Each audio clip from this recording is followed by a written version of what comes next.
जी अस्सलाम वालेकुम। वालेकुम अस्सलाम। आपको स्लाइड्स नजर आ रही हैं स्क्रीन पे? Okay, good. Let's start. Well, starting with like today we'll be starting our session. It's 15th session of project management certification course, and today like we're starting with the initial introduction of the course, and from tomorrow onwards there'll be um, in fact today we'll be covering first chapter of the book, like the PIMBOK 6th edition. As you all of, if you don't know, then I will be explaining the exam content that actually been covered the sixth edition of the pinbox, right? You have heard about the seventh edition is published by pinbox PMI, but still it is not under the examination consideration, right? So if you see the book of pinbox sixth edition, then there are 13 chapters. We'll be covering each chapter um, in detail and seeing through its like from inception till the actual understanding of the concept, right? So in between, if you feel that there is something that is not being understood, then stop me, ask the question, and unless until will not covering the context or the concept of that particular thing or item, we will not move forward, right? Okay, let's talk about the roles, like what I'll be doing and what you will be playing as an aspirant, right? Uh, being being PMP as like facilitator, I'll be providing you the material, all the relevant questions, and then few books to consider for your exam preparation, right? And what your objective end of the day is to pass the PMP exam, right? How you'll be passing it out, I'll be explaining in over like in next 4 weeks, like 4 weeks, both on weekends, right? Saturday, Sunday, 10 a.m. to 2 p.m. Pakistan time, right? Okay. Now, what books are required? I'll be providing through the WhatsApp group, and if you need any uh, certain requirement addition to that, then just let me know. I'll be arranging that material for you, right? This course will provide you the mandatory requirement of 35 contact hours that is required for your application file up at PMI portal. Your certificate will be shared through email, and there is no need of hard copy. You just have to file in the 35 contact hours in your PMP application, and that's it. That will suffice the requirement of PMI. Who am I?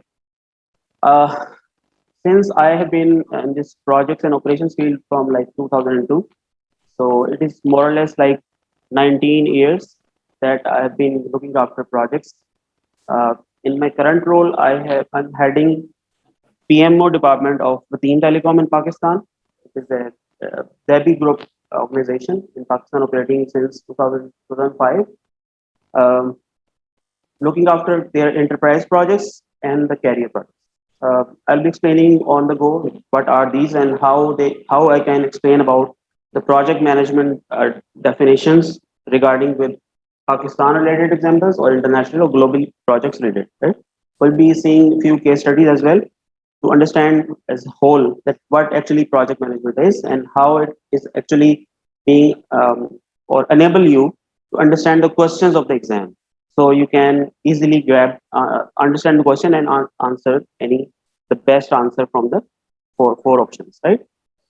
uh, I have been training from last like 6 years, um, considering the PMP I did in 2015, and since then, I've been providing training to the aspirants, and there are a lot of people have been passed. I'll try to call them up in our coming sessions to share their experience about how they pass it and what material actually required and how intense preparation required for your examination. Right now, who are you? You are someone who wants to pass out the PMP. Um, Maybe few of you have already done PMP but required 35 PDUs for your um, PMP renewal, right? Or you just wanted to understand the concepts of project management. It all depends on you. If you wanted to pass out the PMP, This course covers all aspects and for all other two options as well. Now, the problem is people don't stick with it. They just get the training and run away. So I suggest stick with it, understand the concepts, stick with me, push me up for like providing the required information to understand the concepts and seeing things through like from like today as we are introducing this subject and end it like passing out the PMP exam and become one of the gold graded certified project management professionals, right? And I believe you all knew that what actually benefit gives you the PMP certified, being PMP certified professional, how you can uh, stand out of the crowd when you're applying for any job or doing any business, right? Okay. About this course, this will be a 35 contact hours, as I explained earlier, that it will be providing a 35 contact hours of training.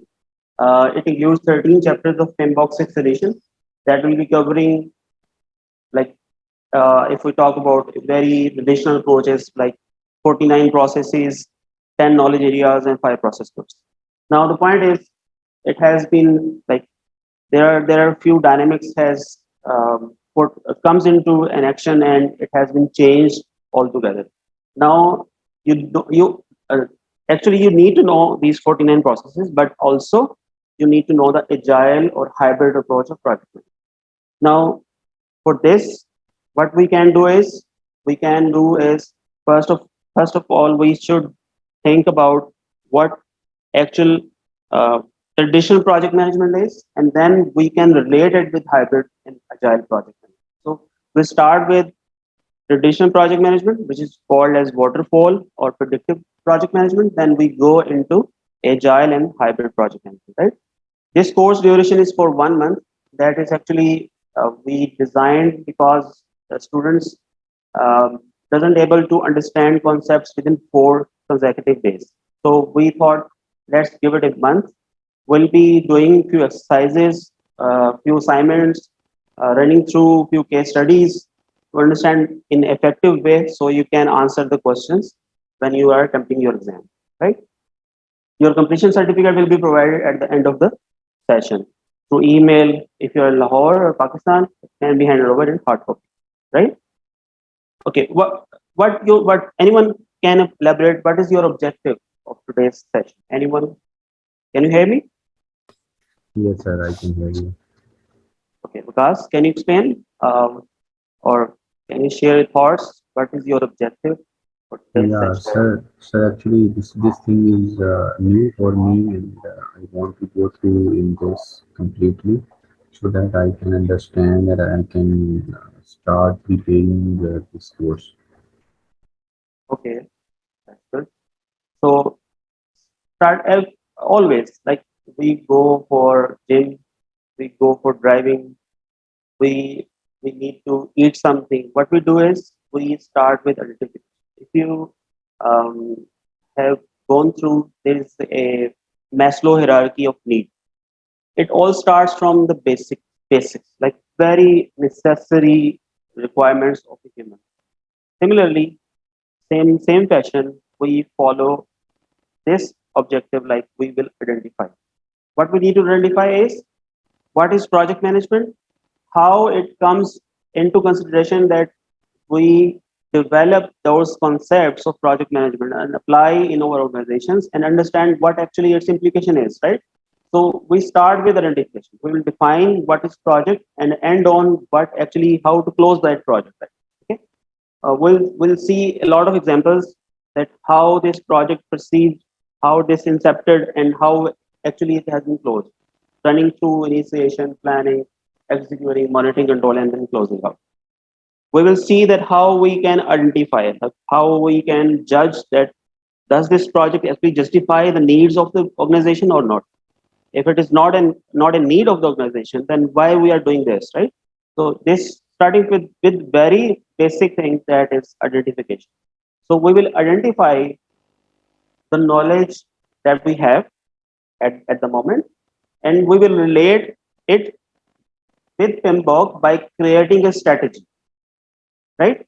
We create a method that will help us or enable us to align those personal knowledges or personal or professional experiences, that how we can relate with the PMI methodology, and then end of the day, that methodology help us to answer the question, right?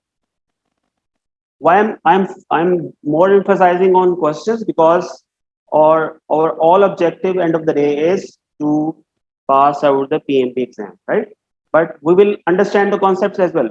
But main objective is that we have to answer the best option of the question when we appear in the exam, right? So we need to align our basic information that we have at the moment with the structured approach of PMI, that is explained in PIM box explanation, under the umbrella of 10 knowledge areas, 5 process groups, and 49 processes, right? And then we will do practice through case studies, right?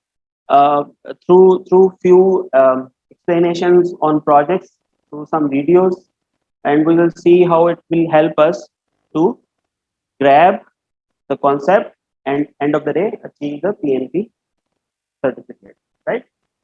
Um, there will be a few case studies I'll be sharing on WhatsApp group, and today as well.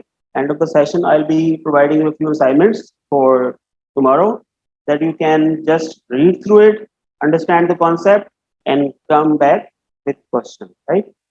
Okay. I shared a guide yesterday on the WhatsApp group. If you have anyone reviewed it, then let me know if there are any question or you understood it fully.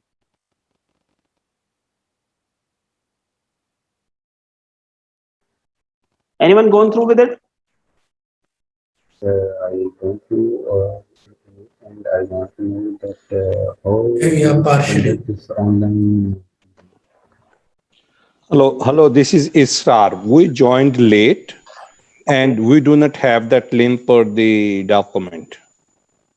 Okay, fair enough. There's no problem at all. We'll be covering it today as well.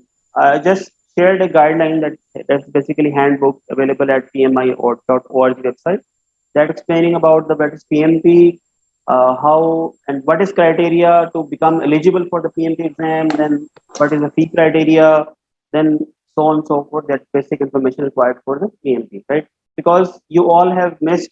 I think Vikas was available with us, but you all have missed the orientation session we conducted back in on 5th September, 5th or 4th September, right? Because we skipped that session, so I thought let's you have some information about the exam, and nevertheless, there is no problem at all. We'll be covering all aspects today as well, right? Talking about the 13 chapters, I was explaining earlier today. These 13 chapters are basically starting with the first introduction, what project is, what project management, what is program management, what is portfolio management, and then running through at the end of the day, we'll see the life cycles, right? What are the life cycles? Then second chapter regarding environment of the project, third is role of project manager, and so on and so forth, till the stakeholder engagement chapter. So we will be covering it on day by day, starting with today we will be covering only introduction chapter. We will can see the identification part, right? Identification of first chapter in line to align it with our own experiences. So we have not been introduced uh, yourself. So I thought let's do it in like on the go. Whenever we talk about something or you are explaining some concepts, just give your brief introduction and then answer the question. Right? Um, there will be 13 chapters. 13 chapters means this will be a hell of a course, right? You have to cover a lot of things, a lot of formulas, a lot of concepts, a lot of basic and advanced level concepts as well. Talking about hybrid and agile, if you're not from IT industry, they might be a lot, not a lot, but a little bit difficulty to understand those things. But I'll try my best to explain those concepts in order you can not only understand but answer the questions as well. Right? Okay. So these are the chapters. I will be explaining how to prepare for the to pass the PMP exam. Then how you can get most from this course, reviewing the project management professional exam domains. These domains have been changed in mid of 2017, um, and then it actually implemented in 2020, mid June 2020. Then it was like it has changed the exam content as well and exam content outline as well. Before that, it was implemented back in 2015, the previous exam content outline which has only traditional project management. Now it has two parts. One is hybrid slash agile, and other is waterfall or traditional project management. There is a 50-50 split in between these two approaches, right? 50% questions from traditional project management, 50% questions from hybrid and agile project management. So in similar way, we'll see through what exam domains are. There are three domains now: people, process, and business environment. We'll see how this will affect on the exam and how we have to cover which what we actually have to cover under these domains. Then overview of framework expedition, that is actually coming on the next two columns. Like first, starting with project management foundation. This is introduction of project management. Then related areas of project management includes environment and role of project manager, project management components, project environment, role of project management, implementing integration management, managing scope, casual, cost, quality, communication, right? Procurement, human resource or resource, which actually now is, and then ending on stakeholder management. Then at the end of the day, we'll be doing a full length mock exam, including the agile and hybrid projects plus traditional projects. I'll be providing you a software as well, cloud based, where you can answer your questions, and we can at end of the session we can see how the percentage comes in order to understand how much we have answered the questions right or wrong, right? Then we will conclude the course. So once the course done, it doesn't mean I'll be disappear, right? I will be available. This WhatsApp group will remain intact. You can contact me anytime unless until you pass your exam. If you want to rejoin in our next session, if you find out that there are a few things that not like completely understood, and if you need to revamp or uh, like run through again the whole subject, the whole training session, you can join in for free of cost, right? You just need to put your question in this group and come and join in the session in our coming session next week, right? There is no worry to see things like once this session ends, there will be no help from us. There will be help. There will be help. I will be available. All the assistance that you need to pass this exam, I'll be providing you. Right? Now, what is PMP requirement? There are main two requirements.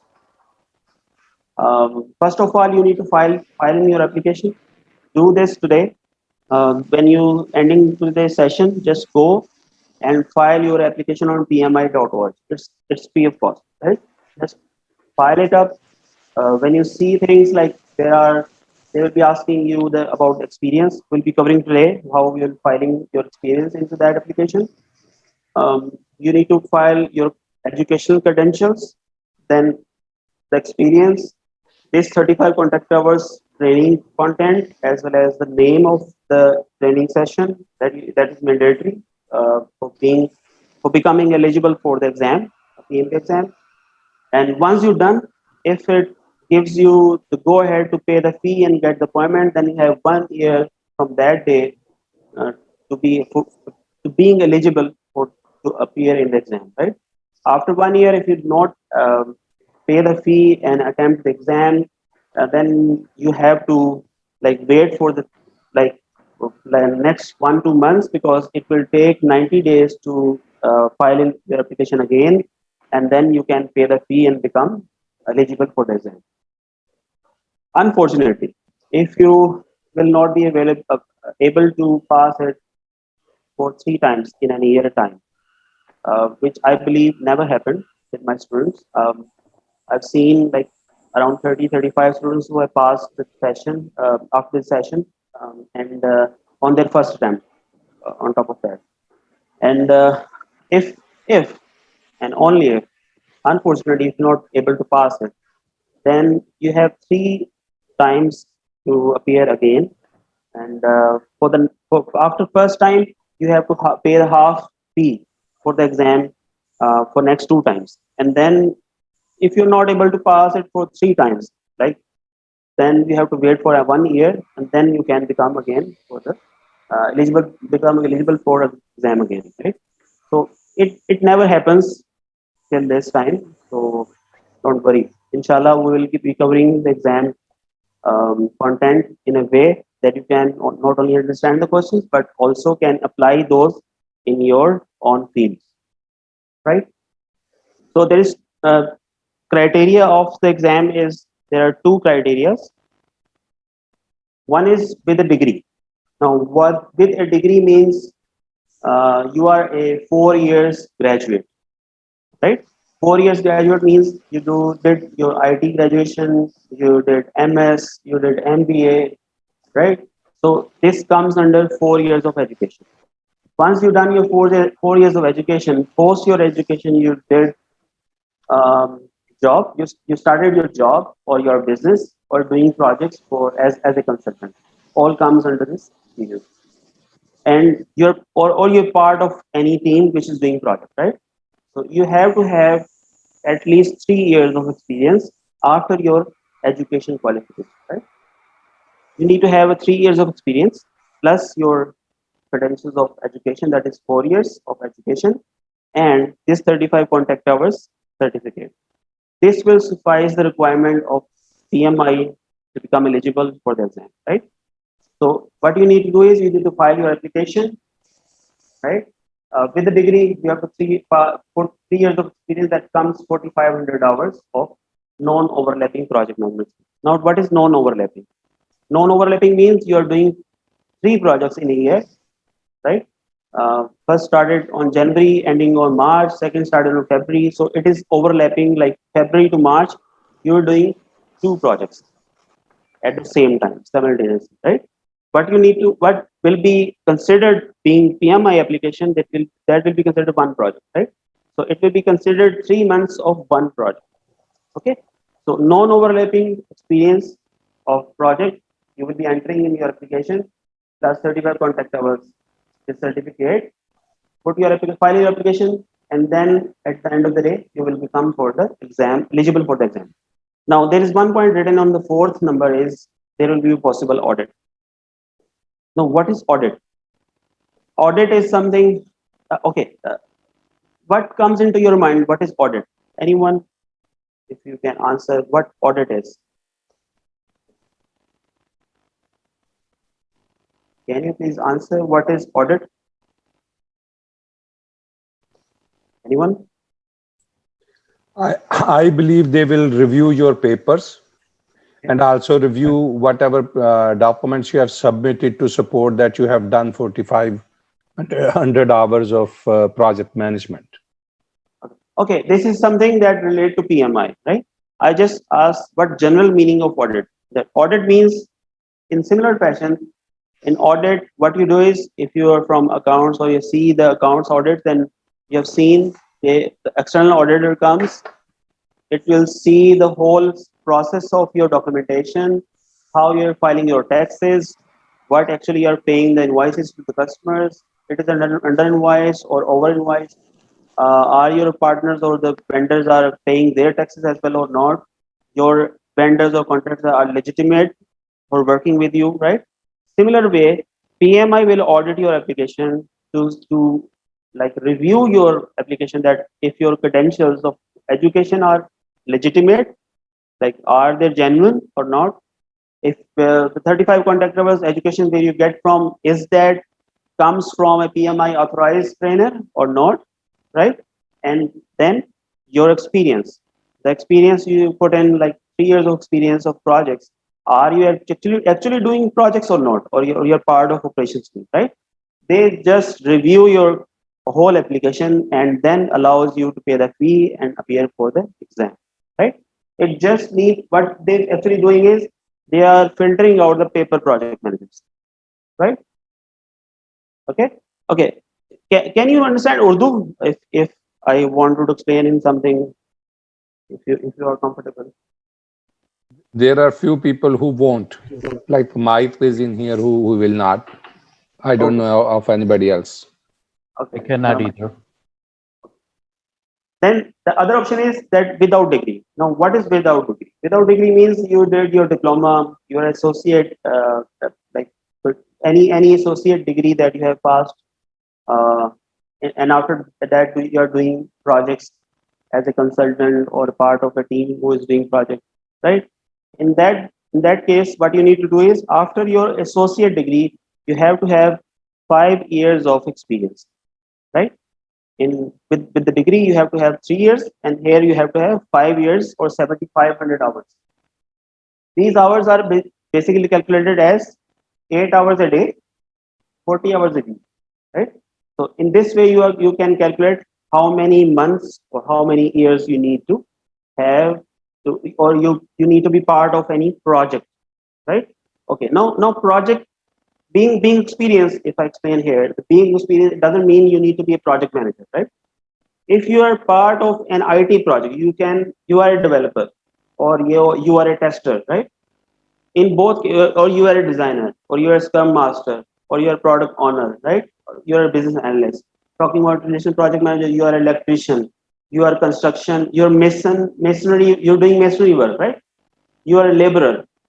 These all comes under project management experience. If you're part of a project that is actually delivering a building or constructing a building, or some project where you are developing an application for bank or any other institute, that means it comes under project management experience, right? So end of the day, what you need to do is 5 years of experience being an associate degree holder. Then again, 35 contact hours this certificate. You file in your application, there is again a possible audit.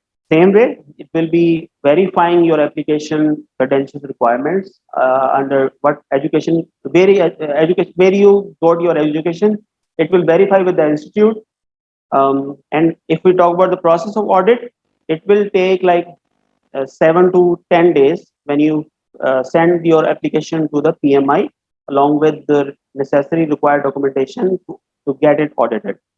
PMI then see it if it is legitimate, or the institute name is listed in that uh, country's higher education institute. If it is listed in those number of institutes under those HEC of, if I see it in Pakistan, there is the institute of who is actually authorizing universities, that is HEC. So PMI will go on the HEC website and see if this institute is listed in those number of universities.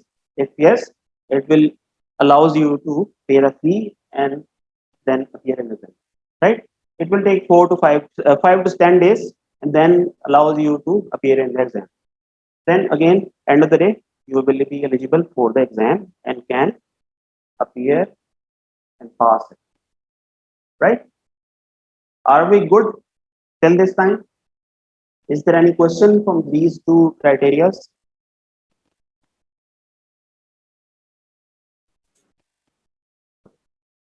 So overlapping experience, I was explaining earlier. This is overlapping experience, right? So this project, this to this time, one project, and this to this again, this is one project, right? It will be called like you have 6 months of project management experience, right? Like from this point to this point, this will be considered is as a one project, right? 6 years of project management experience, that's it, right? For overlapping months. Now, talking about the fee. The fee is like there are two criteria. If you are a member, then there will be a $405 of fee. But becoming a member, what you need to do is you need to pay $139 to become member. What are basically advantages of to becoming member is you can download a lot of material from the PMI. It is embossed against your name that if you download after becoming a member, when you download your PIN box, it will have a footer in your name that it is issued against your name, your PMI number, right? In that case, you just have to pay $405. If you sum it up, like 139 plus 405, it totals $544 for the exam as a whole. Now, PMI allows you to appear in exam without becoming a member. In that case, you just have to pay $555 straight and then go and appear in the exam, right? So in both of the cases, $10 saving is there, but only $10 is not only benefit is, but also becoming member, you can get advantage to become member for 1 year and can download a lot of material from the PMI, right? From the PMI.org website. Okay. After the PMB, enjoy, celebrate, go for outing, and see things like you are someone who can in the field of project management. Now, I explained about audit. Just you have to file in your application, confirm your education, it will enhance your credibility, that certification, it will filter out the paper project manager. This is PMI stance, they are actually doing audit to just filter out the paper project manager, right? Now, the question is why PMI do, the first question is why they are doing is they are actually filtering out the project manager, paper project manager. Now, actually, there are chances that you will be feeling about if your application go into the audit that you feel that it is something that they're picking and choosing people to uh, to get audited, right? This is not the case. They are just seeing through randomly. They are picking random sample of the applications from anywhere in the world and just audit it and see things like how many people are actually project managers, right? And what actually qualification being put into the application. Just they are seeing through this, and what they are why they are doing is because enhancing the credibility of the certification. Okay. To avoid audit, there is no chance to avoid the audit, right? Okay, I'll be sharing my experience with you. When I did my PMP, after PMP, they called audit for my application. So they sent me an email in which they are seeking assistance from me to share my credentials in an envelope. In one envelope, it should be imposed by the. Talking about there are three envelopes. One of them is for education qualifications, one is for experience, and one is for 35 contact hours daily session. They asked me to seal the envelope which is of experience related, like my project management experience related. They asked me to ask your project manager or the sponsor under which you have been executed projects, ask him to seal that envelope with his own stamp and send as is to us, right? So in similar way, I like seal those three envelopes, put in one big envelope and send to TCS to USA. Then they verified and clear my application. Now, if you are not able to clear your audit, then what happens? They will ban you, right?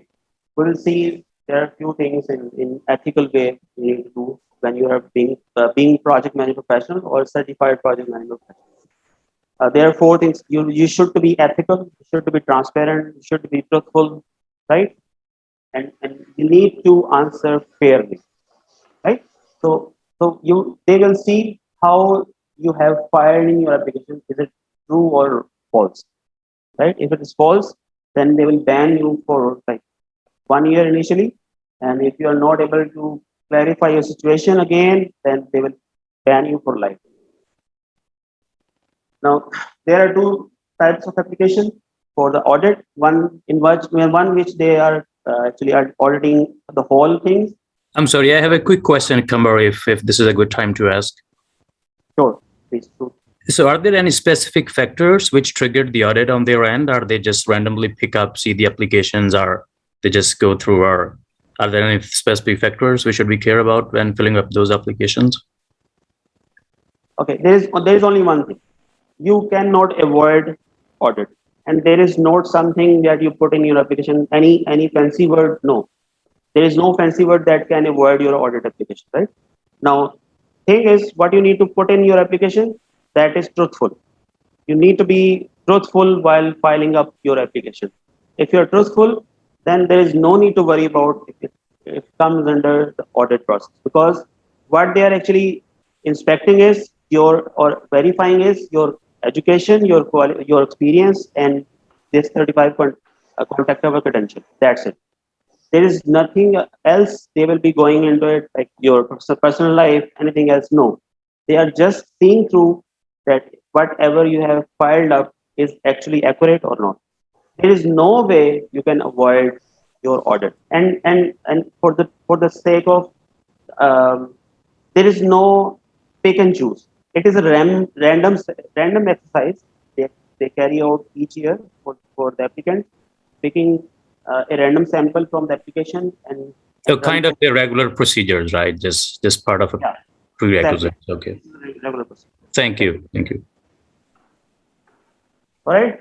In application one, they will be verifying all of the things. In application two, they're just verifying the experience and the contact hours education. That's it. Right. They will be taking 90 days to complete your audit, in which you are actually developing whole thing that I explained earlier. What I did for my audit, I just sent my whole credentials in one envelope, and they verified it within 5 to 10 days and send me the answer that your application is processed, audited, and you are cleared with the audit process. Now the exam content. Exam number of questions has been reduced, from January 2021. Earlier, these were 200 questions, and the total time duration to attempt the question is like 4 hours. Now it has been reduced to 180 questions, and total duration is 3 hours and 50 minutes. Right. Um, Now there is another change, like major change in the exam is uh, before 2021, January 2021. It is like you take a break without pausing, or your timer is running like you are going for the break, right? But for the after 2020, January 2021, what they did is they allowed you to take 3 breaks, and these are three, like you can say, the mandatory breaks. What they do is after every 60 questions, you need to take 10 minutes break and then come back. Before January 2021, you can review all of your questions whenever you need to do. Like at the end of the exam, you can review all the questions which you have marked during the exam, right? But now, if you submitted first 60 questions when you're going for the break, and you submit first 60 questions, you cannot review your 60 questions again, right? This is something that you need to know very carefully when you're answering questions for the first 60 batch. You need to be very careful. Submitting once submitted, you cannot review it. Now there is an opportunity as well. You know, when I appeared for the exam, it gave me a hassle. Like I was worried about, am I answering right? That question was not like right. I was answered. I think that has something need to review. I marked it and gone on to the next question. But it is reminding me again and again that that question is wrong. That question is wrong, right? So during the exam, I was worried about that only one question, right? So somehow I may not be able to answer effectively for the rest of the questions. In this way, once you submit it, then you submit it, right? Your 60 questions gone, whatever you did. So you can relax now that 60 is done. That's it. I don't need to go back and review those, right? And focus on the next 60 questions. So there will be 3 breaks. After every 60 questions, you will be taking a break of 10 minutes, coming back, resuming your exam, and then, or at the end of the day, ending the exam. That's right. Um, I personally believe it will help you to feel relaxed. If anyone of you have been earlier attempted any this long duration exam of 4 hours or 3 hours and 50 minutes, then you might know that your mind starts thinking after like 40 questions, 50 questions. You start, if you are not sleeping, your mind goes into sleeping mode, right? So what you need to do is, if you go for the break, just put some snacks over there. You can eat banana, you can eat chocolate, just to refresh your mind. If your mind is not refreshed after 40, 50 questions, you start like your mind starts sleeping, and you might not like able to focus the questions, right? If you're not being able to focus the question, that means you will be like giving wrong answers. Carefully read the question. You know, there will be 80 seconds for one question. If we like calculate the number of questions and the duration, then you comes to know there will be 80 seconds for one question, 1 minute and 20 seconds. It is hell of a time, right? You just need to review your questions carefully, understand the question, understand the options of the answer. The given question options will be from the question. So you need to understand that scenario, that question, what is actually asking. Then go on to the answers, the four options. And for the options, what you need to do is you just need to strike it through. If you feel this is wrong, strike it through, strike it through, strike it through. When you see there are two options which are actually nearly to the answer you are thinking about, then again once read the question and read the two options. Then you will become to answer one of the best options, right? So there will be 180 question for the exam in 3 hours and 50 minutes. That sums up to 30 minutes, right? Now there will be 5 questions out of that 180 pool which will not be marked, which not be graded. These 5 questions are basically for their future research that they will conduct for every exam, right? Um, Before January 2021, it was 25 questions which were not graded. Now these are only 5 questions, and 175 is actually the number which will be graded. Now the question is how you can know these 5 questions are there which will not be graded. You never know, right? You will not be able to understand which are these 5 questions. So you need to prepare for 180 questions, right? So you just have to go through whole material, everything that I will be providing you, attempt questions, answer those carefully, see you, what is your average is coming before the exam when you're attempting few mocks. Then once it is near about 90, 95, 90, 95%, then appear for the exam, right? Any question till this point? This is Israr. I have one question. These project management hours that we have to report, do they have to be under the supervision of PMP, or these could be any projects that I have managed? Any project that you have managed, right? But aligned with the instructions of project manager. Like PMI elaborate, it should not be overlapped. You need to follow that, right? Uh, Now we will, when we go into introduction chapter, you will see what project is. So then you can understand what is project. Am I doing projects or am I doing operations, right? Then you can see those definitions, and then you should file in the application. Like if I say the definition of the project is a temporary endeavor undertaken to create a unique product, service, or result. It has temporary endeavor. It means it will be a temporary duration, right? It will somehow, if just for the heads up, I say it is for a 1 year, then it means it should be time bound. This task should be time bound, but operation tasks are not time bound, right? So you need to review your experience, that what are you filing it up in your application. It should be a product. That's it, right? Is that answer is good for you, or you need to further elaborate? Yes, thank you.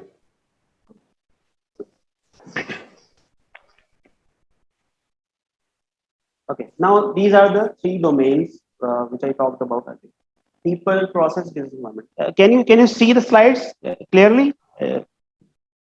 Yes. Okay, good. Now there are 3 domains: people, process, and business environment. Now it is given percentage against each domain. That is actually percentage of questions that will be coming into your exam. Now, talking about people. People is a soft skill, right? You need to understand the soft skills. Talking about, if we talk about soft skills, your communication skills, your interpersonal skill, your how are you a leader? Are you a manager? Right? You need to differentiate in between these two, right? At the same time, you need to become a leader. You need to become a manager. But being project manager, you need to get things done as well. But as far as concerned to manage people, you need to become a leader. What you need to do is being leader, you need to manage people, not the things. If you're managing people, if you're listening to them, if you're answering to the questions or the queries of the human resource, it means they are comfortable with you. They will be performing, right? We'll see there are a lot of characteristics of a leader we'll be studying from tomorrow. We'll see through what is the difference between leader and project manager or a manager, right? So these all comes under the people process, right? So the people is actually human skill. People management is human skill, right? Now you need to manage people in a way that they are delivering things, they are performing well. You are looking after their impediments. Are they feeling comfortable being here at this organization? Are they getting the benefits which are being committed at the time of hiring for those people, right? So this way you are actually engaging those people, right? So this people comes under that soft skill. So there is 42% of the question. Like if we see out of 200, if I assume there are 200 questions, then around 84 questions, right? A huge number. If I see 180, then it comes down to the like near about 60 questions, right? So the 60 questions from the people domain, or 55 or 50, 60 around this in between this number, there will be questions from the people domain. Now the people domain, how we can understand? If I cover this domain in our preparation, in coming slides we will see there will be a few tasks, right? Those tasks are basically being covered in our whole preparation of this exam. Those tasks are basically what explained how you become a leader. So there will be a task: a leader resolve conflicts, a leader manage people, a leader is a servant leadership, a leader is transformational, he's transactional, right? So these are the tasks comes under the people domain. You need to become more effective communicator. This is one of the tasks. So under that task, there are few enablers. We will see those enablers. These enablers are basically aligned with the processes. When you talk about processes, it comes in resource management, and in resource management, we'll see how to manage people. There are three things: man, material, machine. So how to manage a man, or like human, right? How to manage that human, how to manage people. That will comes under the number of tasks coming in people domain, right? Then there will be a domain of process. This process is actually reflects 49 process. Your if I'm sharing the Pimbox 6th edition, end of the session today. That 6th edition, page number 25, has those 49 processes. Those processes are basically product of intersection of knowledge area and the process group. Like initiating is a process group, and your project integration management is knowledge area. Then the first thing comes into like develop, that is charter. The first process is develop project charter. Now that comes under this process domain. Again, this process domain has few tasks, and there are few enablers under those, and we will see how we can understand those enablers to understand the task and end of the day the domain, right? So there will be a 50% of the process domain. Again, nearby 60 questions from the process domain, right? So these two are very important, extremely important. We need to cover these as a whole, right? And then there is a business environment. Now, what is business environment? Business if we heard the word business, it quickly comes into mind give and take.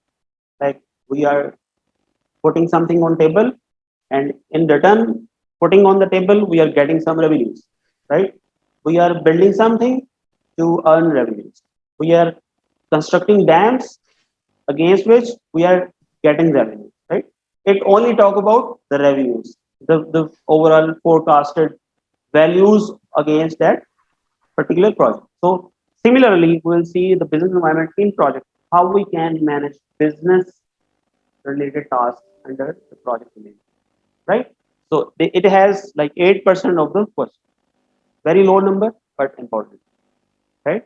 If you see, okay, few people over the internet on few forums, they are explaining about that uh, PMI pass the exam on around 60%, which is not like actual figures by the PMI. But they say if you attempt 61% of the exam correctly, you pass the exam, right? If we consider this, if we just consider this statement at this moment, then you need to see that you just have to, what you need to do is you need to focus on 50% this and 8% this, and then few portion of people. That's it. If you cover it as whole, as a complete understanding, then you can pass it, right? So we will be seeing number of tasks. There will be 37 tasks, I think. 37 tasks of these three domains. Those all 37 tasks will be covered in our preparation course. At the end of the day, you can answer the questions correctly, right? Any question till this time? Hi, Gawad, it's Umair here. Can we just skip that exam content at the end because it's a little bit boring right now? So can we just start the exact course content because Sure. most of us are not willing to give the exam. We are just here for the training, the real part.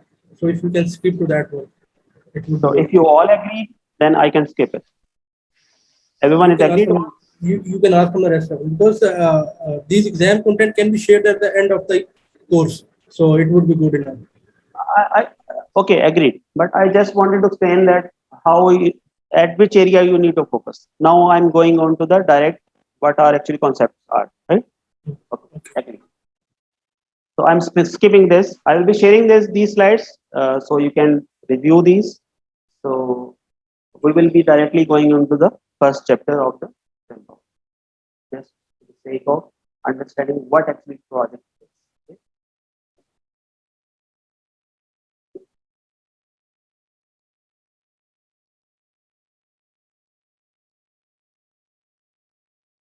So you should file your application not today or when do it tomorrow. Right? I'm going to write.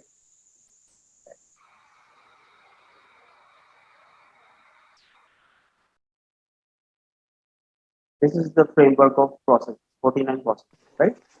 These Amar, 49 this is Israr. Do you have recording of some previous sessions so that if we wanted to see these discussions on these slides, we could go and see them? Yeah, exactly. You can have.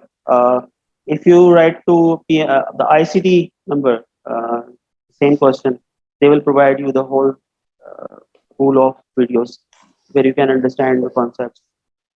All right, thank you.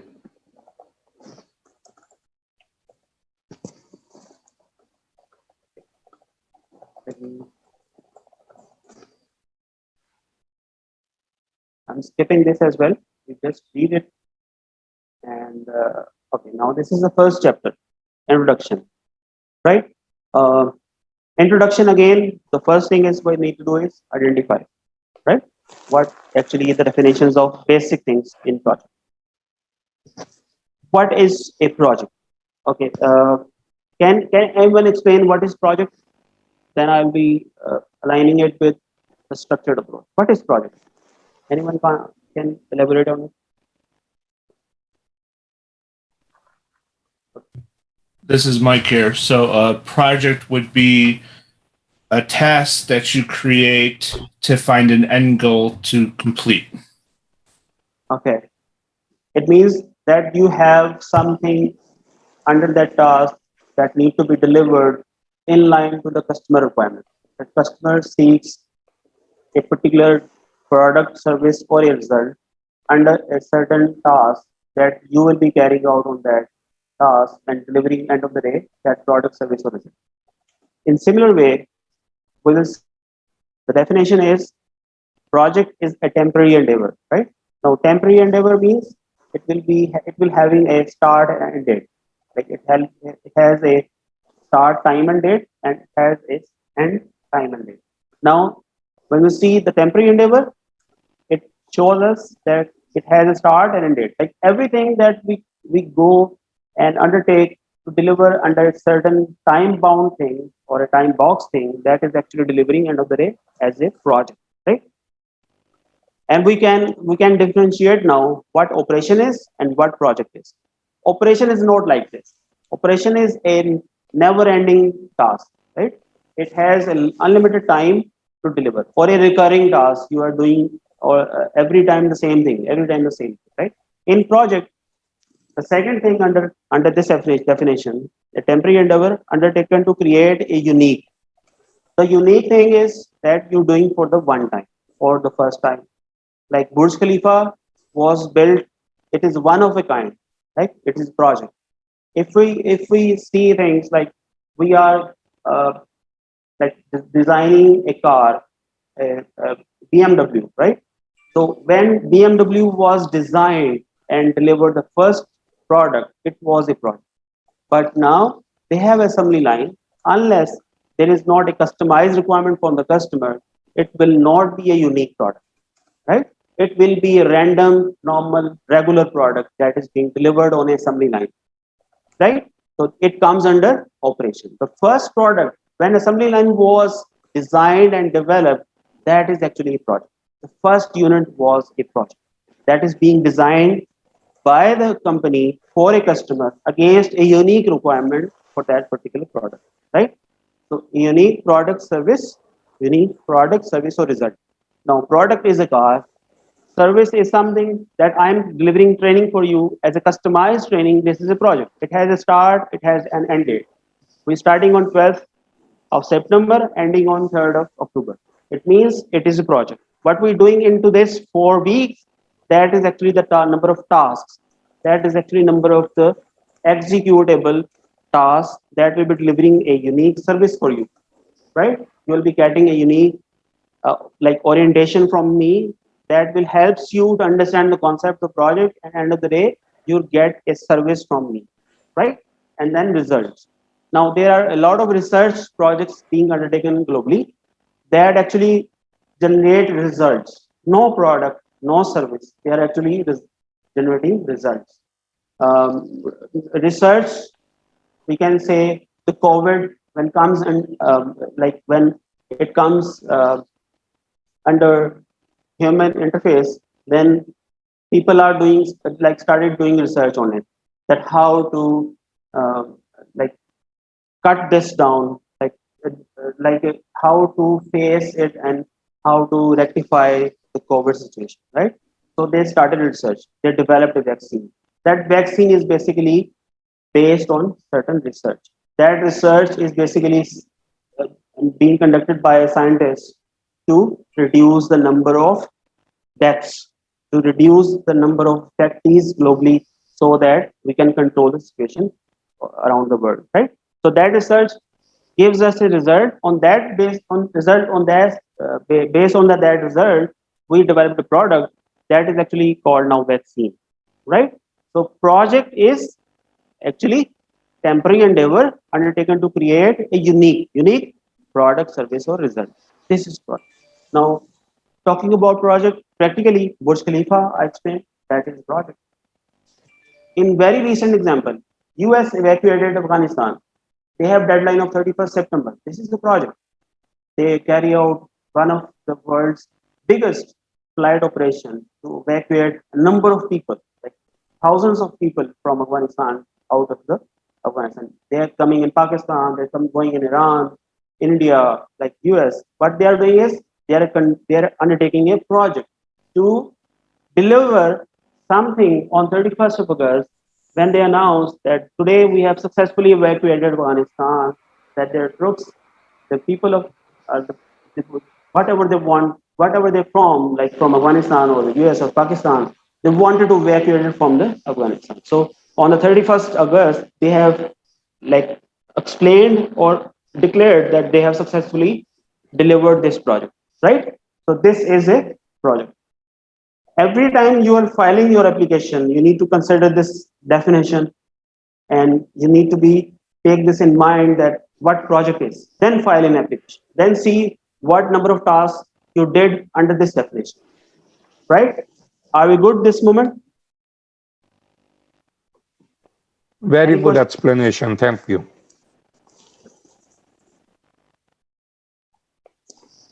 Okay. Now projects create business value. Now we see it in business environment. This comes under that business environment domain. Business, what is business value? Business value is like I talked about Burj Khalifa. Now, Burj Khalifa is a project undertaken when they have thought about they are actually diverting from the oil industry to, to the tourism industry, right? So they have vision behind that. They are like designing this huge building that will become number one spot for tourists. They are actually seeing through their oil reservoirs going low, so they are actually diverting their overall economy towards the tourism, right?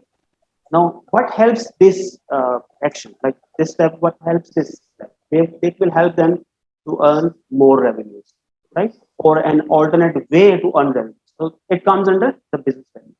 When again, the other example is Palm Jumeirah. Now, Palm Jumeirah uh, is is like if you have seen palm plant, then you see that the shape of the palm, that is basically the shape of um, that island, right? Now, what they do this just because they are shifting from the oil industry to right? This will enable them to earn revenues from the alternate source. So you do projects for any organization. If you are from any of the organizations, you're from IT industry, you're from construction industry, you do projects to earn more, to earn the business value that needs for the organization. Because bloods are the projects are basically blood for the organization. It will give the revenues that will help the operations to run through, right? The business value comes under it. Business value is actually two types. One is monetary value and one is non-monetary value, right? Monetary value, as we all know, money, right? Directly money is market share is my monetary value, right? Non-monetary is reputation, right? Now reputation, my trademarks, right? Strategic alignment, this all comes into intangible or non-monetary value, right? So we will see things when we do projects in both ways. Are we getting any benefit from it? Are we improving our reputation? Are we increasing our share in the market? Like did if we see the Pakistan example, then Jazz and Warid was merged. Why? Just because to grab the share of the market. Like they are increasing their share in the market. As a collective, they are now like more than 50% of the share in the market they have in Pakistan. Globally, Nokia and Siemens was merged. Why? Just to grab the share globally, right? ZT approaching US, ZT or Huawei approaching UK. Why? Just to grab more share from the market, right? They are just spreading legs globally. Why they are doing this? They are doing this to grab more and more revenues, right? Are we good? No, but I think those mergers were to reduce the operational costs Yeah, because they already had the market share, each of them. If I have 10 customers, you have 45 customers, totally still 55. But yes. they are reducing the number of employees and expenses and the offices to increase their profit margin. Okay. Now the profit margin is business value. This is another aspect. that you are reducing your operational cost. But what we are doing this, we are actually gaining the profit. We are enhancing the profitability. Now, the other aspect of this is you are grabbing the share of market as well. In this both way, you are actually earning more profits. Now, that has like you know the dark side of this operational reduction is operation cost reduction is that there is a lot of unemployment in Pakistan, right? So if we see through, like every time you do projects, you see the both side, bright side and dark side, right? So you need to decide if we do something which like hit your society. I'm talking, look, I am now talking about on the behalf of PMI, right? When you see the question in the exam and it says you need to reduce your production or operational cost, you just no need to focus on the option where it says lay off your employees. No, ethically, in PMI standards, you cannot, right? You cannot lay off your employees unnecessary, right? You need to know that if someone is not performing, yes, you can lay off. But someone is performing and just for the sake of cost reduction, you cannot lay off. So any question comes into it like this, where it is discussing about ethical issues. Ethically, you cannot lay off, right? You need to accommodate. You need to compromise. You need to see things in a way that you see alternate ways to improve your like business value, right? I'm just explaining the PMI word here. Okay, right?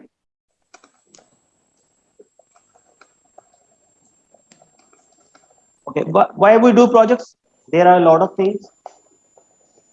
Regulatory requirement, like we have any certain regulatory requirement comes in, and we have to revamp things according to align with that particular requirement.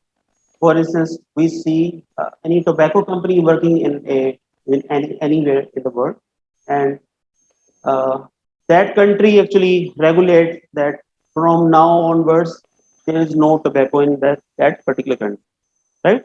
So what you need to do is you need to close down those tobacco institutes, right? So you need to have to like start a project for that. You need to you say that from this date and last date this, in between this number of days you have to close out your industry and shut the factories, right? Similarly, if we see this regulatory, if we can align this with Afghanistan situation at the moment, then their regulations have been changed. The government changed. Now it goes under Taliban. Then now Taliban is authority. They are regularizing things. They are seeing things like them. Okay, that is actually their ownership. So they are taking things in their hands and regularizing that US should exit on this date, in this particular 31st of August. They should like leave the country, right? So they are basically regulating. This is the need of project. This creates the need of the project. Legal requirement, social requirement, right? These all comes under the requirements for a project. Stakeholder requests. Any shareholder, any stakeholder comes in and asks, let's do this to develop something that will enable organization to earn more revenues. This can be a stakeholder request. Then technological advancement, like 5G comes into action. What happens? Every organization starts taking it serious, and like they are they are improving their network to enable 5G, right?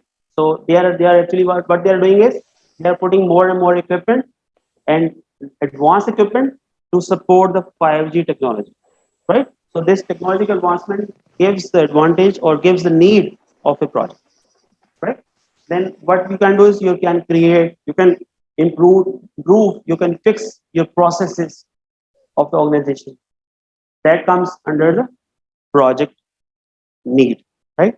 How the project actually executed or started in any organization, right? Are we good? Yes. Now, we understood what is project. Now, what is project management? Anyone can say anything about it? What is project management?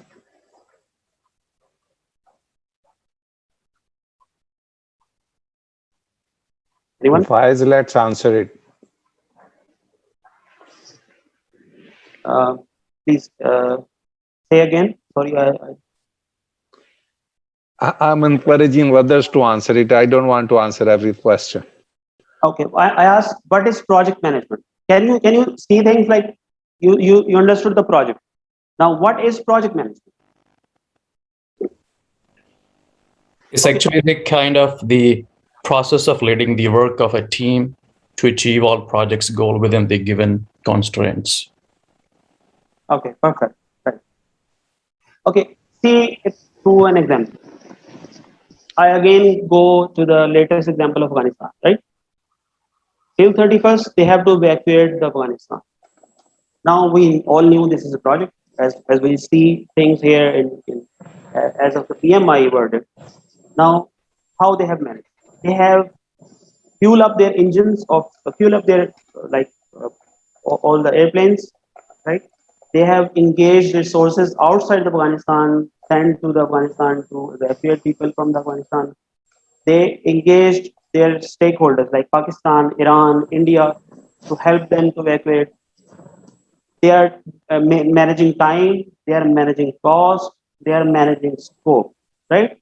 Now, all these three things are basically comes under the project management.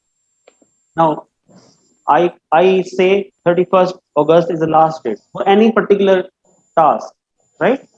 So everyone who is part of that project will act like he's managing something.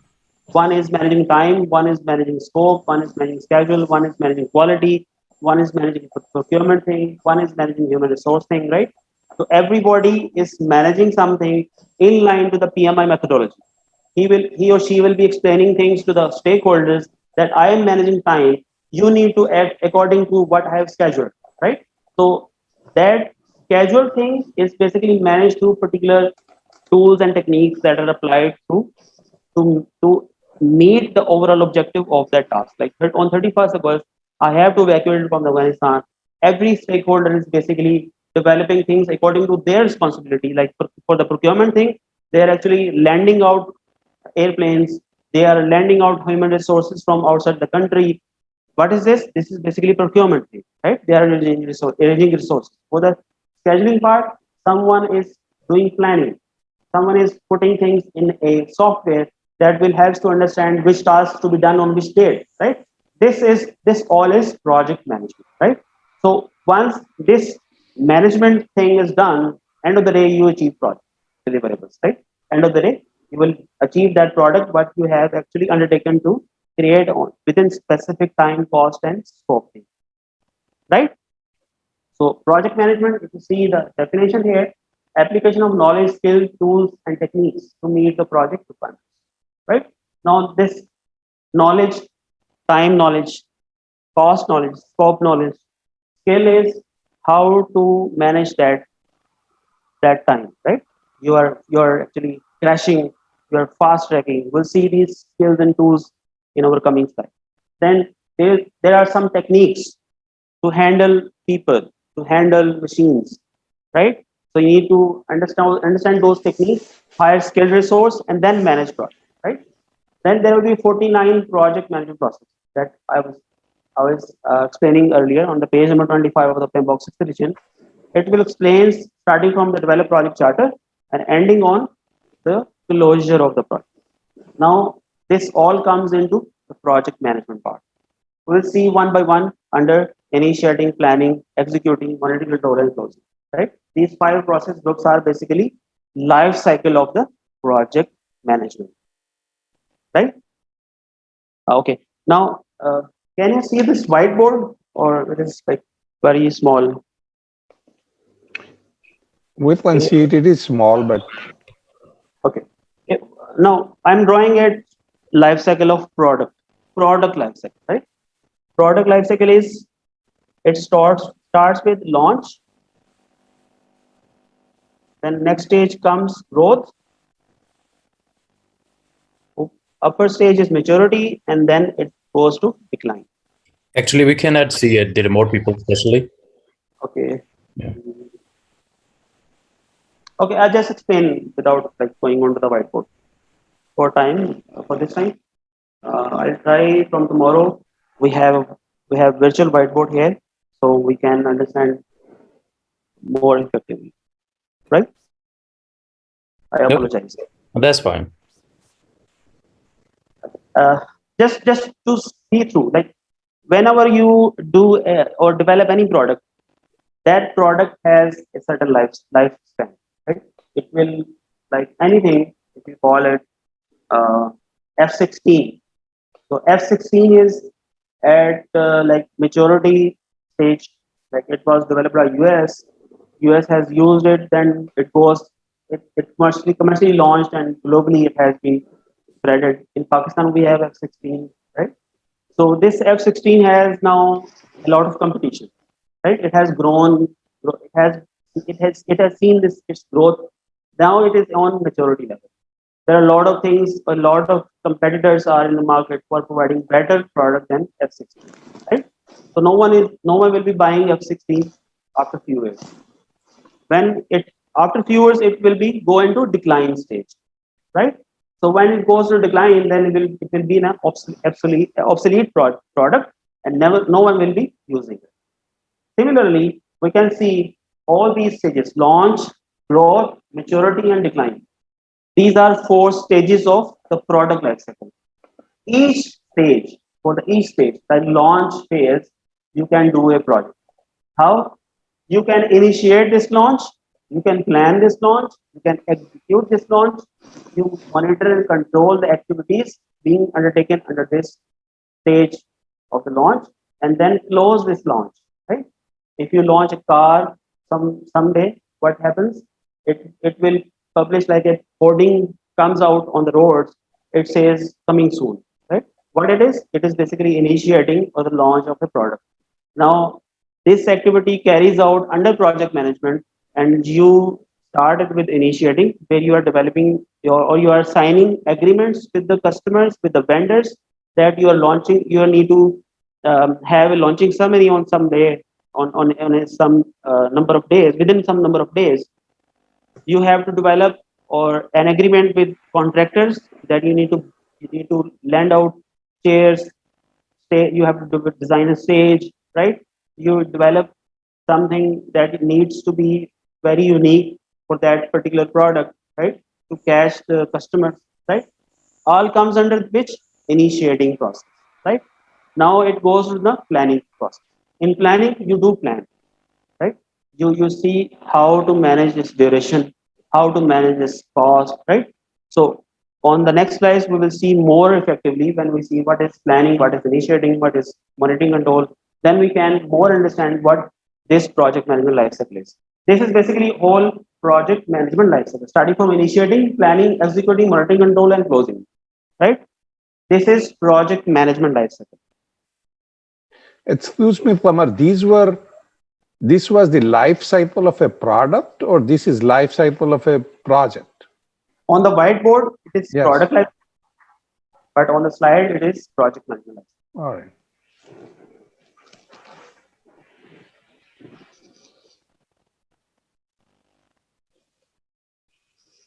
Now everything is basically in project goes like not from day one we can see that it will be done, right? If we say on 1st of August that Afghanistan US agreed that both will be US will be evacuated from Afghanistan on 31st August, can they believe it will be completed? On day one, they might be a bit shaky, like it might not be able to complete the evacuation, right? So on day one, it is like less likely that we will completing this activity. But when the day passes, they executed the activity on 20th of August. They believe that they can evacuate on 31st August. On 31st August, even last flight leave the Afghanistan. Now they actually believe that they have done, right? Same way, project is carried out. On day one, you never know this project will deliver the required product, service, or result, right? So you start taking it as a progressive elaboration.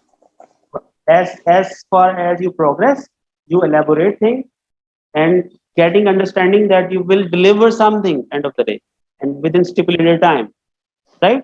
So this is called progressive level. You start from the day one, elaborating things, understanding it, and end of the day, delivering it. Right? Agreed? Any question from it?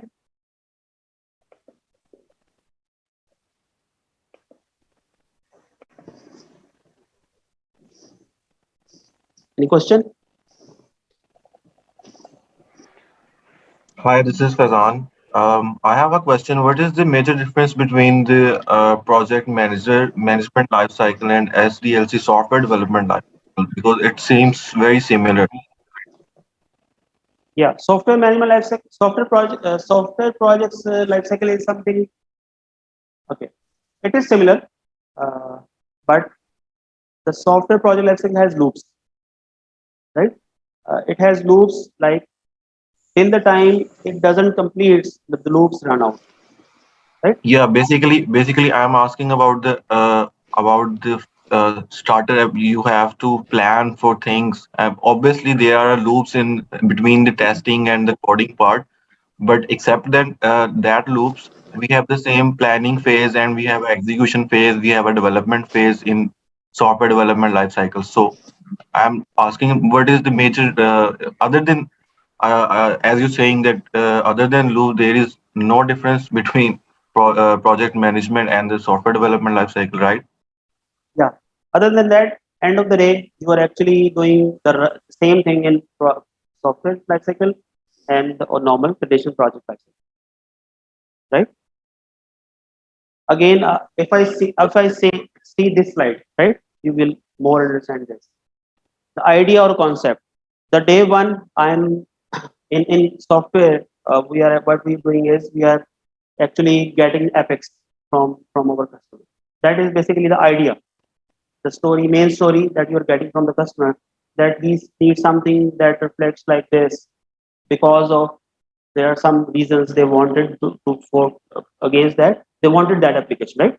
Being user, they are providing a story line that they are seeking assistance from you to develop something to give them something in return, right? This is basically idea.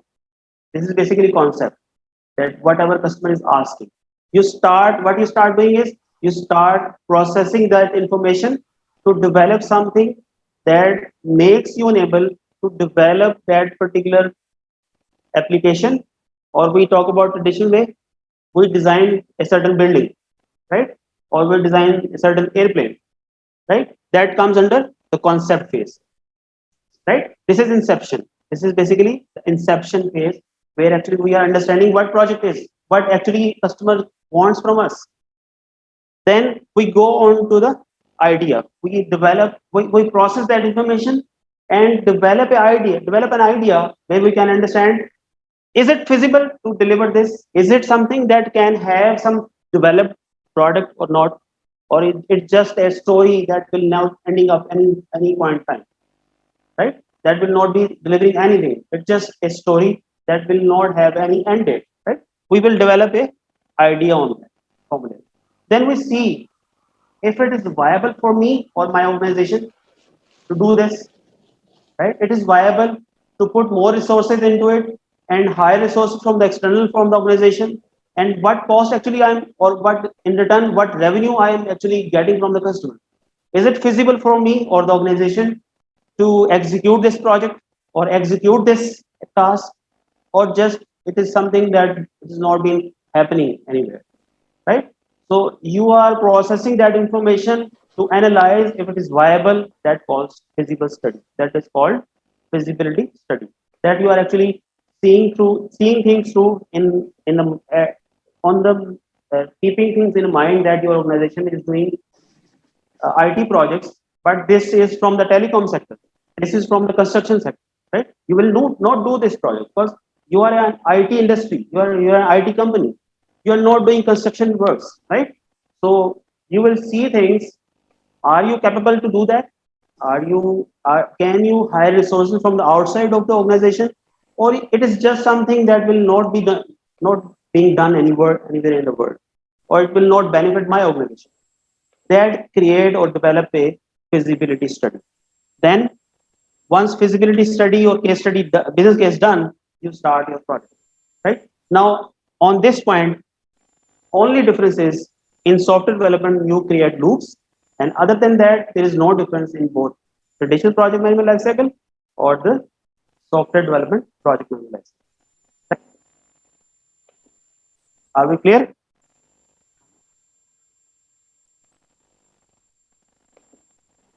Absolutely.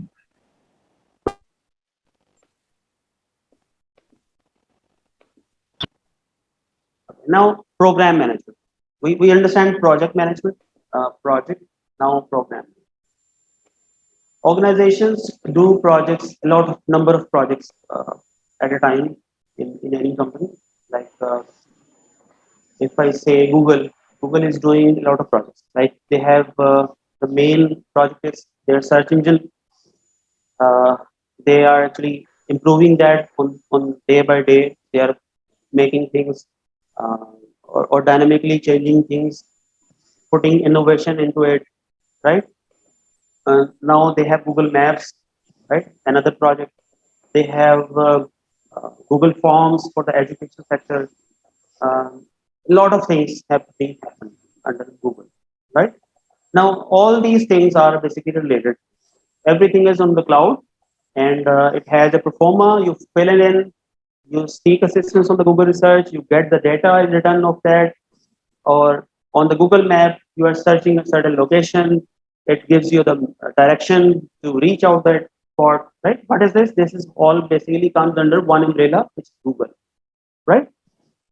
Being organization leader or the CEO or a CFO, it is difficult to look after everything individually, right? Like if one CEO is CEO or CFO is appointed, CFO cannot take everything in his or her hand, right? He or she will not see that what is happening in like your Google Earth, your Google Maps, what is happening in Google search engine, right? So he or she will be seeing through in an collaborative or organized way. So in similar fashion, program management, it helps the upper management to see things in a cohesive whole, like everything put into that cohesive whole, and they can see it through a dashboard, right?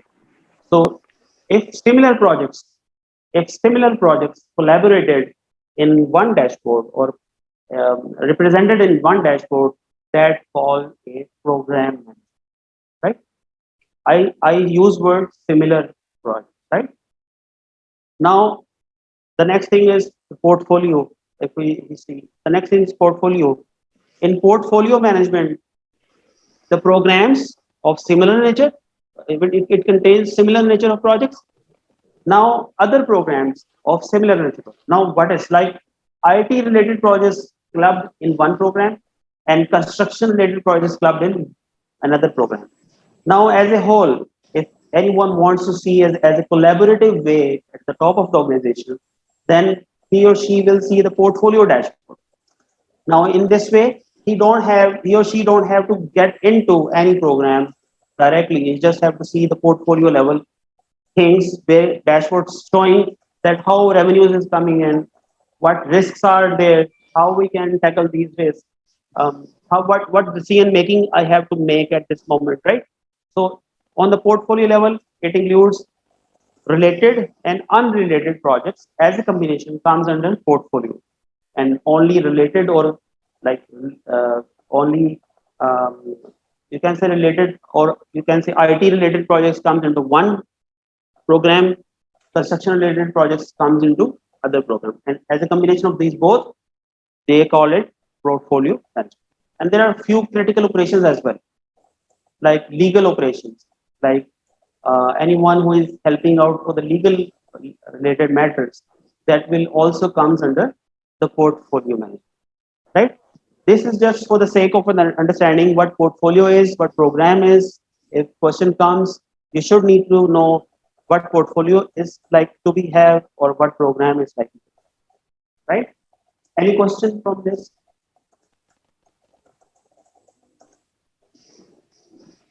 Are we good? Yes. Now, differences between project and operations, we can easily differentiate both of the things, operations and. If there is any question related to it, please shoot. Otherwise, I'll move forward.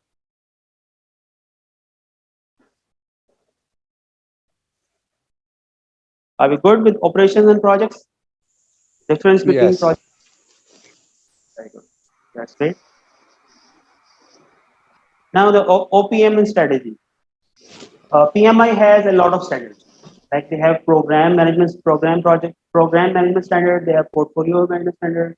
They have project management standard, which is now part of the PMBOK in the 7th edition. One standard they have is organizational project management. Now that this is earlier, this is called OPM3. There is we called it organization, program, project, portfolio management. Right now, what is it? What it is? So basically, this is the combination of this diagram, this diagram, this diagram, right? Portfolio, program, and project. As a combination of this, they call it is organizational project management and strategy. One thing you should need to know at portfolio level, you deliver strategic things, right? At program level, you deliver tactical things, and on project level, you are actually delivering the operational things. Like operational things mean the last level where you actually delivering products, delivering something against which is basically derived from that strategy assigned to the tactic, and then comes on the operational level where you are actually executing the project, right? The ground where you are actually delivering product, right? Can you please repeat this one more time? Yeah. On the top of any organization, on top of where CEO or CFO setting, that is portfolio level, right? The higher level of the organization, the upper level. Then it comes the mid layer, where it comes the tactic level. This is program level, right? Where you see things in program, your managers, your general managers, right? They are seeing things at program level. And on the lower level, where actually projects have been done, that is operational level. That is your executional level, where your teams are actually executing things under that particular project. Right? Any question? Yes, thank you. This is what I'm saying, right? Vision is why we are doing this, right? Functional is what strategy or tactics we have to adopt, and here we are actually line of business or the core function. LOB is line of business and core functions under which we are actually executing projects, right? Now, project management lifecycle. We have seen it before. If anything you need to need any further elaboration on it, or we just go on the next slide. Project management lifecycle. Please explain it. Okay. Project management lifecycle. Starting, I just elaborated what project management lifecycle is. There are 5 process groups. What are those 5 process groups? Initiate, plan, execute, monitor, control, close. These are the 5 process groups. Now these 5 process groups, when we draw a line on the life cycle, all these 5 process groups overlap each other. Like starting with initiating, when we initiate things, in parallel to initiate, we do planning. And when we are planning, in parallel, we are actually executing 2 things. Now the example, if we are constructing a dam, right? What we do, the first thing in dam, for any dam, we do survey. We do site survey, where we actually see things. Is it feasible? Can we do, or can we construct dam on this surface or on this river, right? When you go, you can see things. The first thing you do is you arrange a survey team. If your local residents are not capable, then you hire a resource from the outside that particular area, right? Now what you do is you actually initiate survey, and you executed one thing. You hired a resource, right? Now You started with initiating, it overlapped with execution. You hired a resource who comes in, conducts survey, provide you feasibility study. Now it will goes back. The survey team will goes back. Now you have released the resource. You also at this point in time you also close the you a part of one part of that project you have closed, right? So in this way, this is the life cycle. I just review this. Like what you do is you are constructing a dam. You hire a resource who will be conducting a survey. That survey provide you visibility. That once that visibility receives, the survey team will be released. Once survey feasibility comes in, you identify that yes, we will construct a dam on this land, right? What you do now, you start planning. You start first thing in an integration project management plan. What do is you are planning for the time, you are planning for the cost, you are planning for the quality, you are planning for the procurement, and at the same time, at few stages during planning, you identify you need to execute something. Like you have to hire a resource who comes in and start excavation of that area, right? To understand the depth or understand the or you piling up things, you start piling to see the strength of the land, right? You're putting a load on that land, how much load it can bear when we construct a dam over here, right? So you start executing few things in line to the initiating part, right? So this is life cycle. You started life cycle with initiating, where survey is conducted. Second part is planning, where you're planning things. Third is executing, where you're hiring a resource. Then monitoring control, you are actually overall seeing things if these all are aligned with the overall objective of the project or not. If there is something needs to be really realigned, the monitoring team will provide you the insight, provide you the agreement or the contract clauses that you need to see things in this way or execute things in this way. Instead, doing other way around, right? So that team will be helping you out, aligning things with the quality standards, with the required requirement of the customer, right? This is monitoring control. And end of the day, once things done, you are closing things. You are paying the amount to the contractors. You are releasing resources who are actually no need for the organization, which are no need of organization at the moment, right? So this is life cycle. Starting with initiating, go to the planning, then executing, then monitoring control over the whole process, then closing it out. This is project management life cycle, right? Any Yes. question?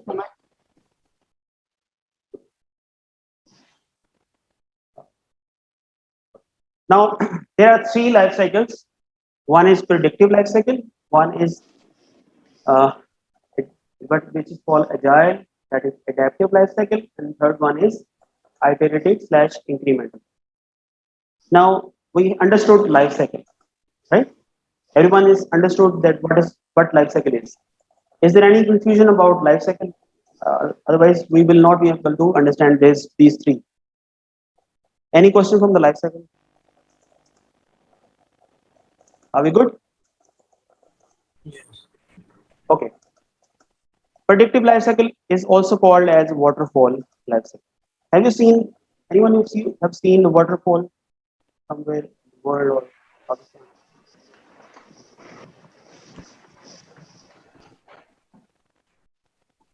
I think we all have seen, Yes. if not like physically, then in the movies, right? So what waterfall do? It will be dropping water from the top, right? And it will not be changed.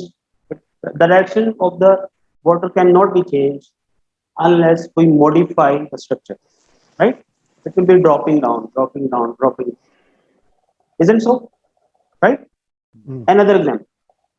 If I say one animal is elephant and one is a tiger, and both are running, right? So can you change the direction at 90 angle, both for elephant or for tiger? Can we change the direction at 90 angle? Can we change? They will have to stop and then change. Perfect.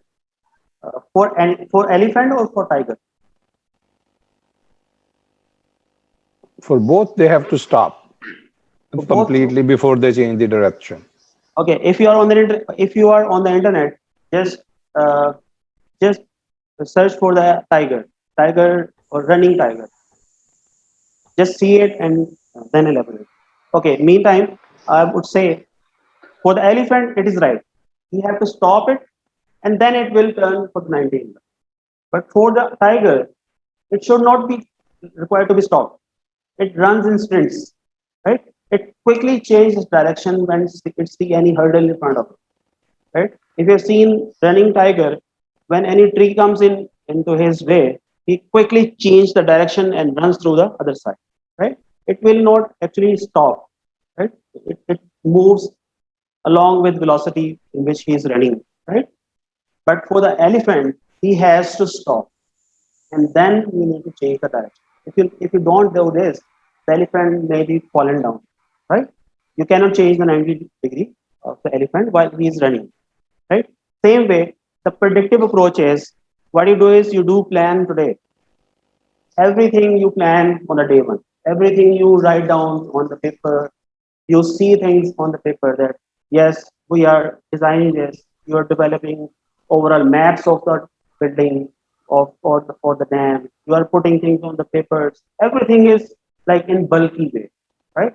You put things everything on the paper on the day one, and then you start executing after that, right? Now during the execution you find out that something needs to be changed. Now what to do?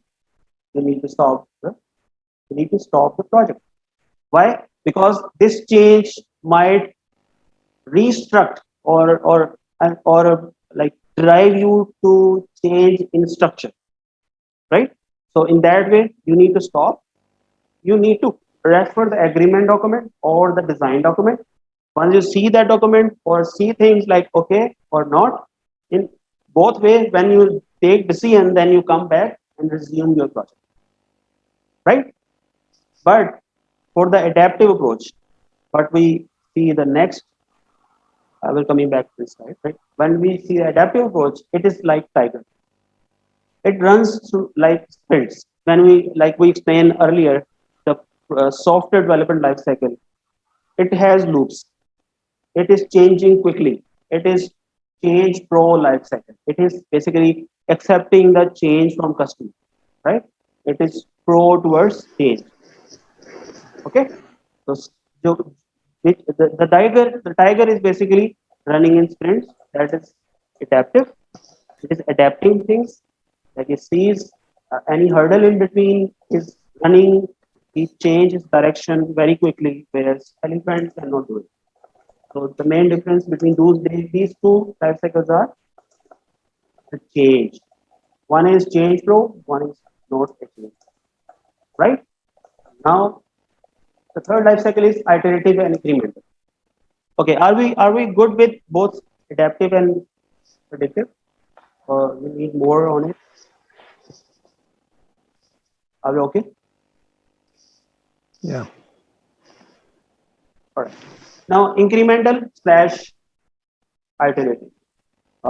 Iterative, basically basically two life cycles can accommodate both at predictive way as well and adaptive. Now, incremental, basically what is incremental? You are constructing a 6-story or 10-story building. So every story is one increment. You you construct first floor and you call your customer to review the situation. If it gives you the go ahead, you start building second floor, third floor, fourth. So every floor is your increment for that particular project. Whereas the iterative is customer comes in, he sees that your first floor has few minor changes required, right? Or it needs to be change the door location from one place to other, right? Window location from one place to other, or something, anything else which is minor, right? So this is something that iterative. In first iterative, you construct first floor, and customer comes in, he explains things that this should be reviewed, right? So you run second iteration on that particular product. So on second iteration, you again call your customer, He will come here, come to the site, review the situation, and gives you the go ahead for the second floor, right? So but this way you are doing iteration. For the software life cycle, where you are actually developing any application, there you have do this in a very quick way. Like you have a daily stand-up meeting. In daily study, you are actually seeing things, what has been happened, what you need to do on the next day. So what has happened helps you to review things that today's iteration will be doing on this particular component of that application, right? So in both of the life cycles, adaptive and predictive, you do iterations and increments, iterations and increments, right? Any question till this moment?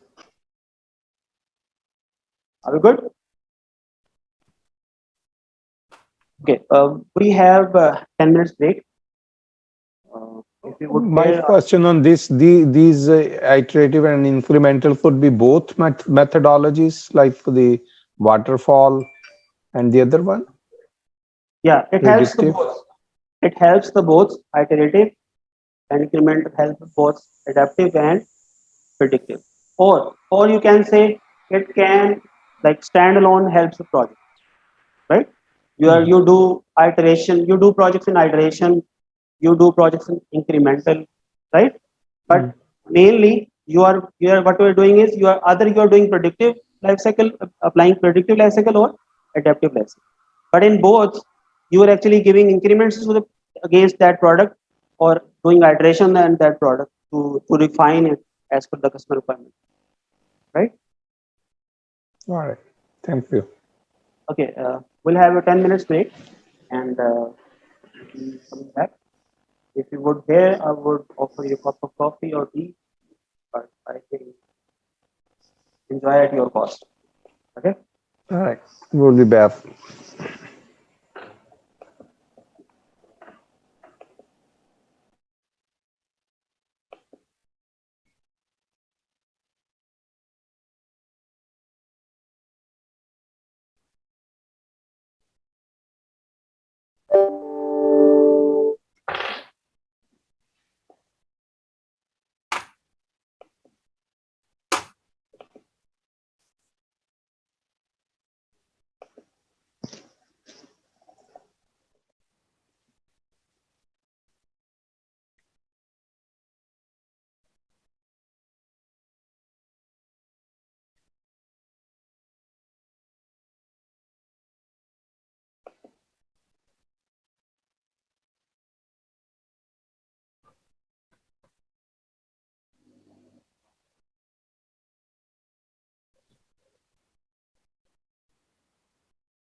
Okay, let's start.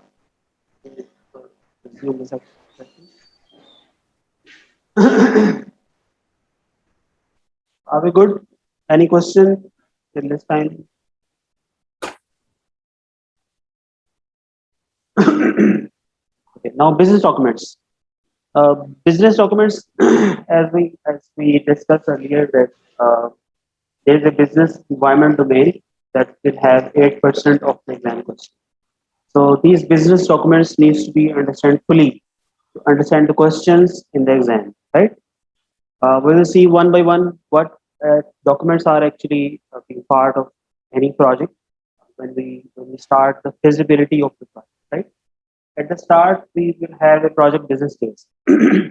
Now, what is business case? Business case is basically feasibility for a project. Like, are we okay with the requirements? Are we okay with the financial requirements? Is it viable for us to do this project or something else, right? Are we need to invest in a project or put the money in the banks, right?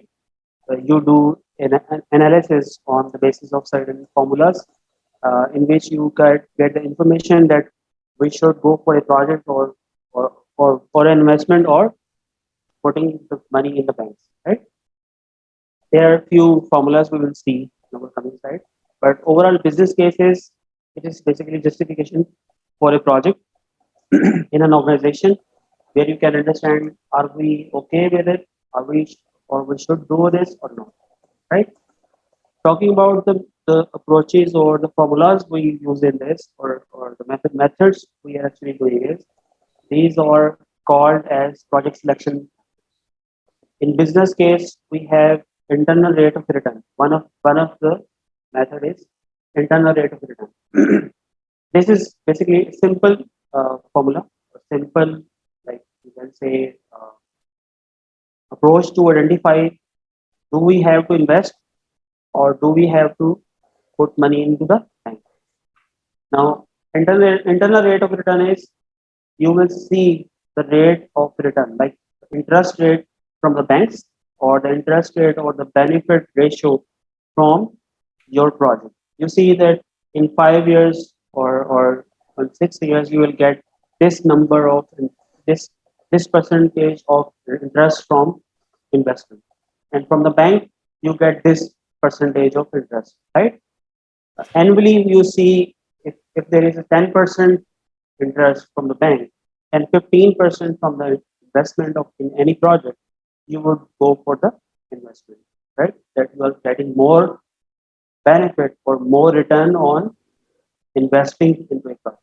Whereas if you put money into the bank and getting interest end of every month or every year, in that way you will be getting only 10%. So the easy way to understand is, the higher the interest rate, you will go for that opportunity. The lower the interest rate, you will not go for that opportunity. Yeah. Any question? Please ask. Are we good?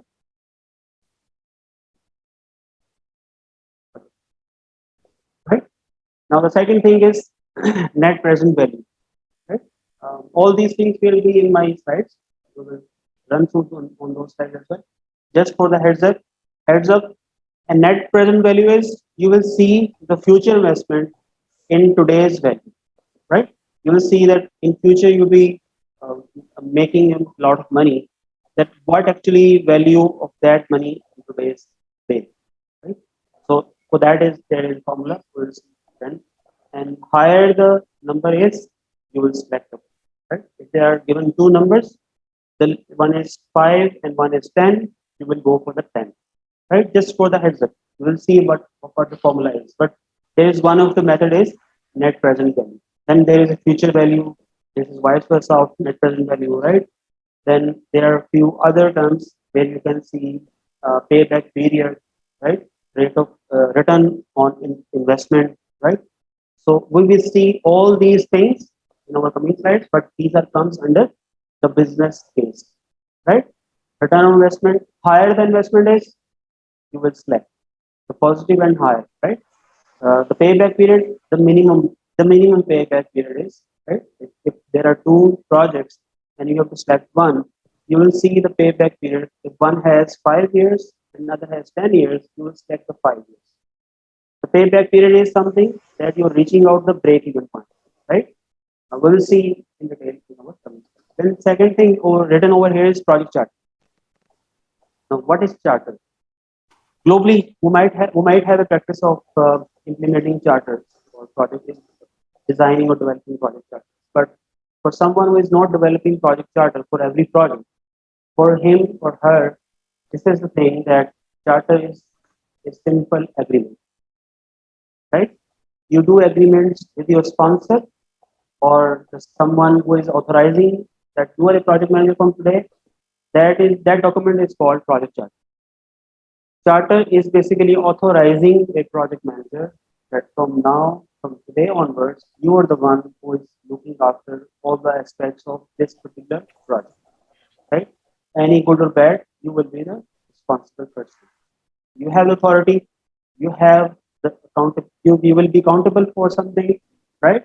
And we are authorizing you to handle or manage this project, right? That charter has part of like components of charter are business case, right? Agreements, and then we see two things that will be coming in on recurring.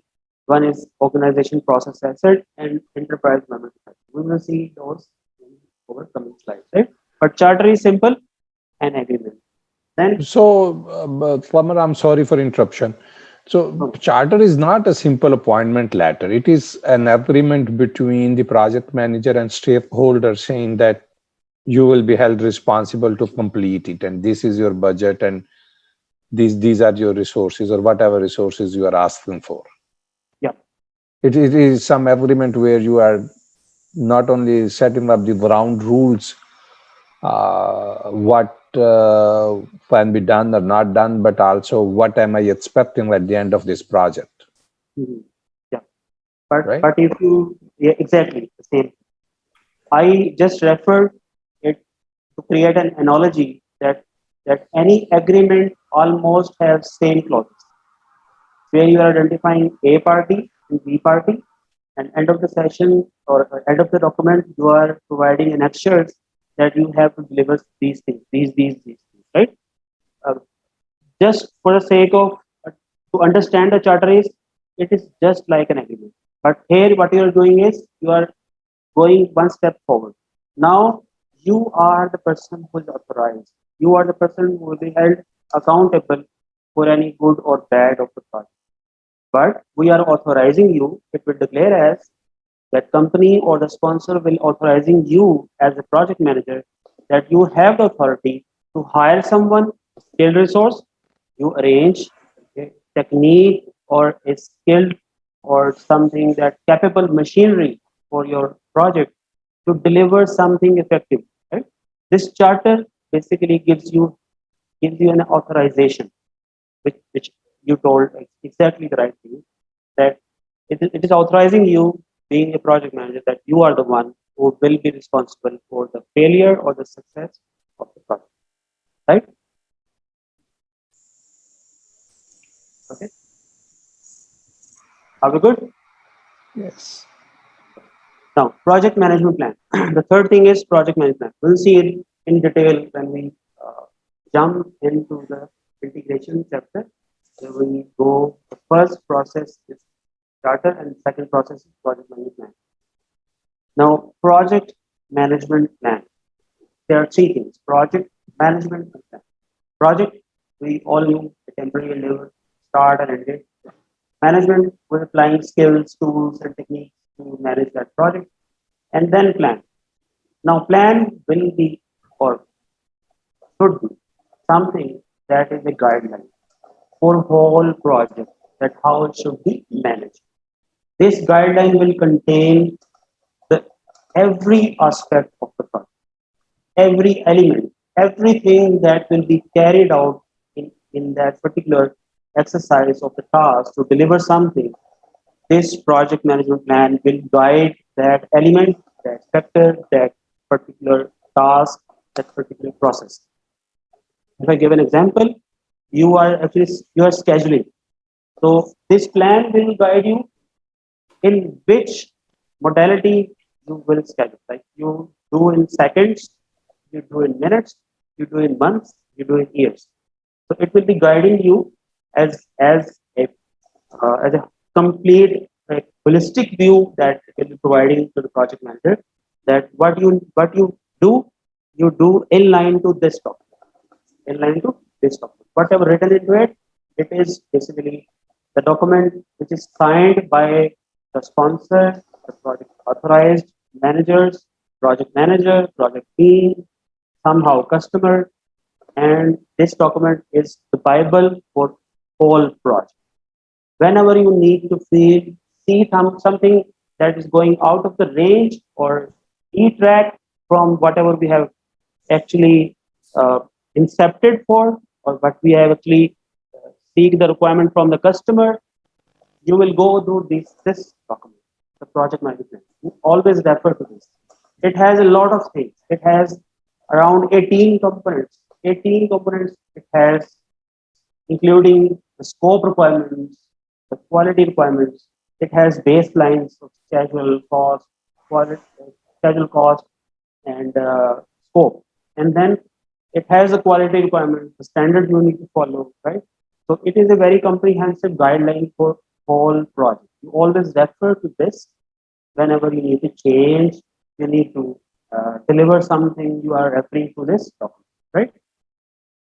Exam point of view, whenever change comes in traditional project management, when you see the question, you will quickly identify it is from the traditional project manager or it is from the hybrid. We'll see this in our coming session. But whenever you see this is from traditional project management and the question is asking to change something, you quickly need to refer in that context. Whatever question is asking about the time, you need to quickly refer to the project management plan. And within project management plan, you will referring the document of which is handling about or which is guiding about the scheduling of the project, right? So scenario is asking about the change in time. You will go into the project management plan, and within project management plan, you are referring to the document of the scheduling, right?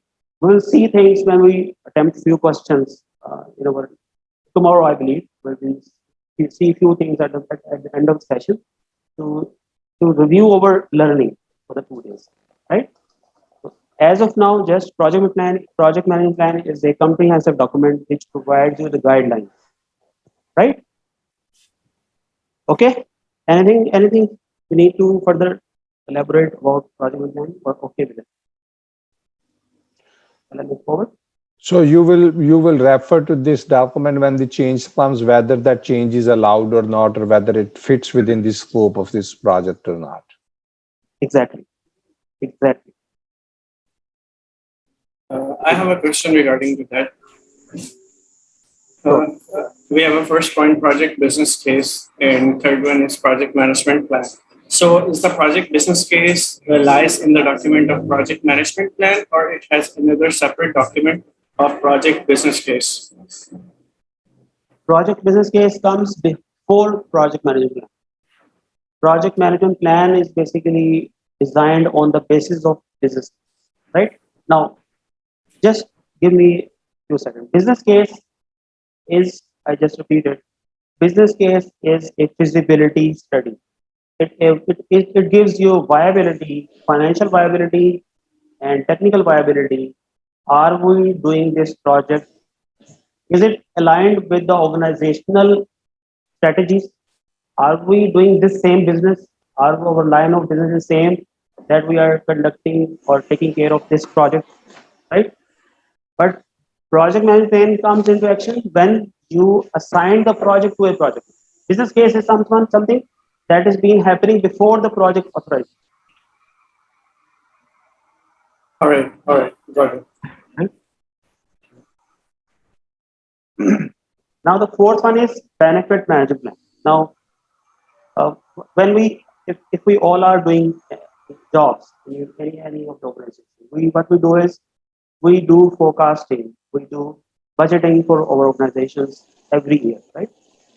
If it is fiscal year of 30th or 1st July to 30th June, or it is 1st January to 30th, 31st December, whatever it is, what you do is you actually devise or develop a budget for your organization. For that budget, the main preliminary requirement is whatever happened in the past, it will gives you an idea that whatever you have incurred the cost in X number of years, for the coming year, you have to take that as a baseline. And in that baseline, you can add up some margins and gives your budget to the organization for the next year, right? This is it the same way you are doing budgeting in your organization, or it is something else?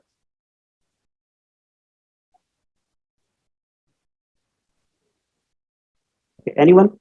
If anyone want to participate, Can you please repeat your question? I just asked that there is a budgeting process for every organization that you forecast on the basis of previous year's costing.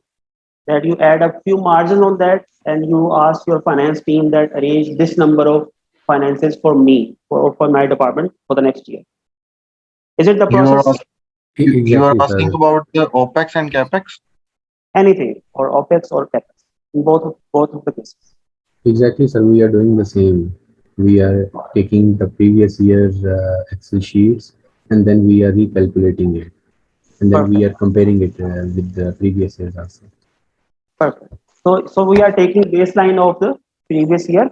Similarly, in our projects, we take previous projects as a baseline.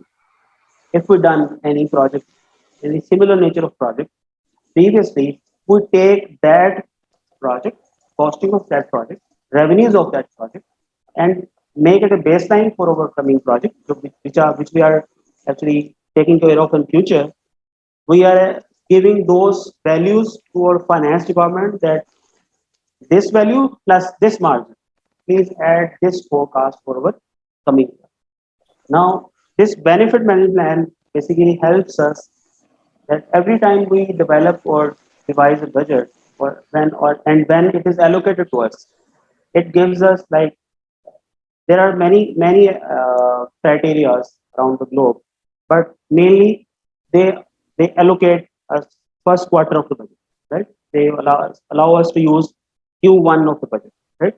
For the Q1, they assign us if it is a 1 million total budget, they will give us like 0.3 million of the budget for the quarter one.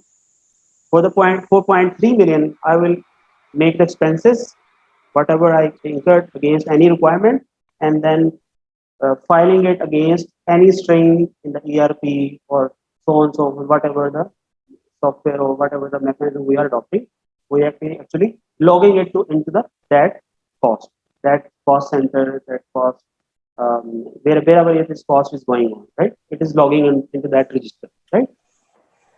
That actually we tracking for the project.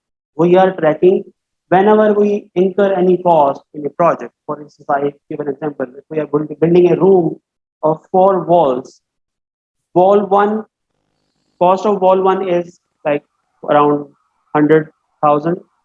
For wall two, it 200, 100,000. Wall three, wall four, like similarly, 100, 100, 100, 400. Like I need $400 for these 4 walls, right? I will be budgeting that and hand over to the finance department. This will be hit towards the cost center that is allocated for the project, that particular project, and that $400, from that $400, $100 will be allocated to me for the first quarter. And each time during the quarter, whenever review comes in, my finance team will ask me how much cost you have incurred and how much balance is there, right? This track is basically comes under this benefit management, because whatever I incurring in that particular task of the project, that will create revenue for the company. If I construct wall one, the wall one cost is $100, but it will add up in the revenue of the organization, that it will claim from the customer that maybe it will be a $130 for the customer. Like my company's margin is $30. So they are tracking it what benefit management plan is actually uh, prepared at the start of the project. They are tracking on the basis of the cost incurring at every level and piling it up or collectively seeing to it at the end of the project how many revenues we have achieved and how much left. This comes under benefit management.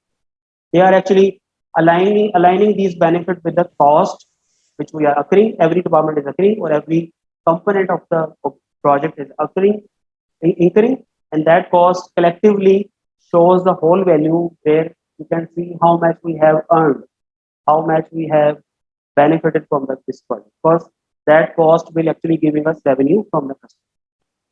Like wall one is constructed, it will gives us like $130, whereas we incurred $100 only. $30 is my revenue, right? This comes into benefit management. We see it quarterly at the every year of the project.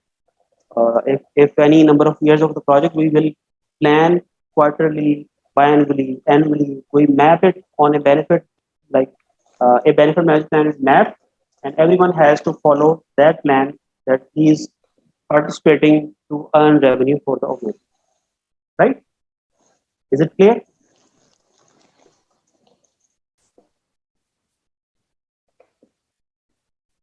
Are we okay?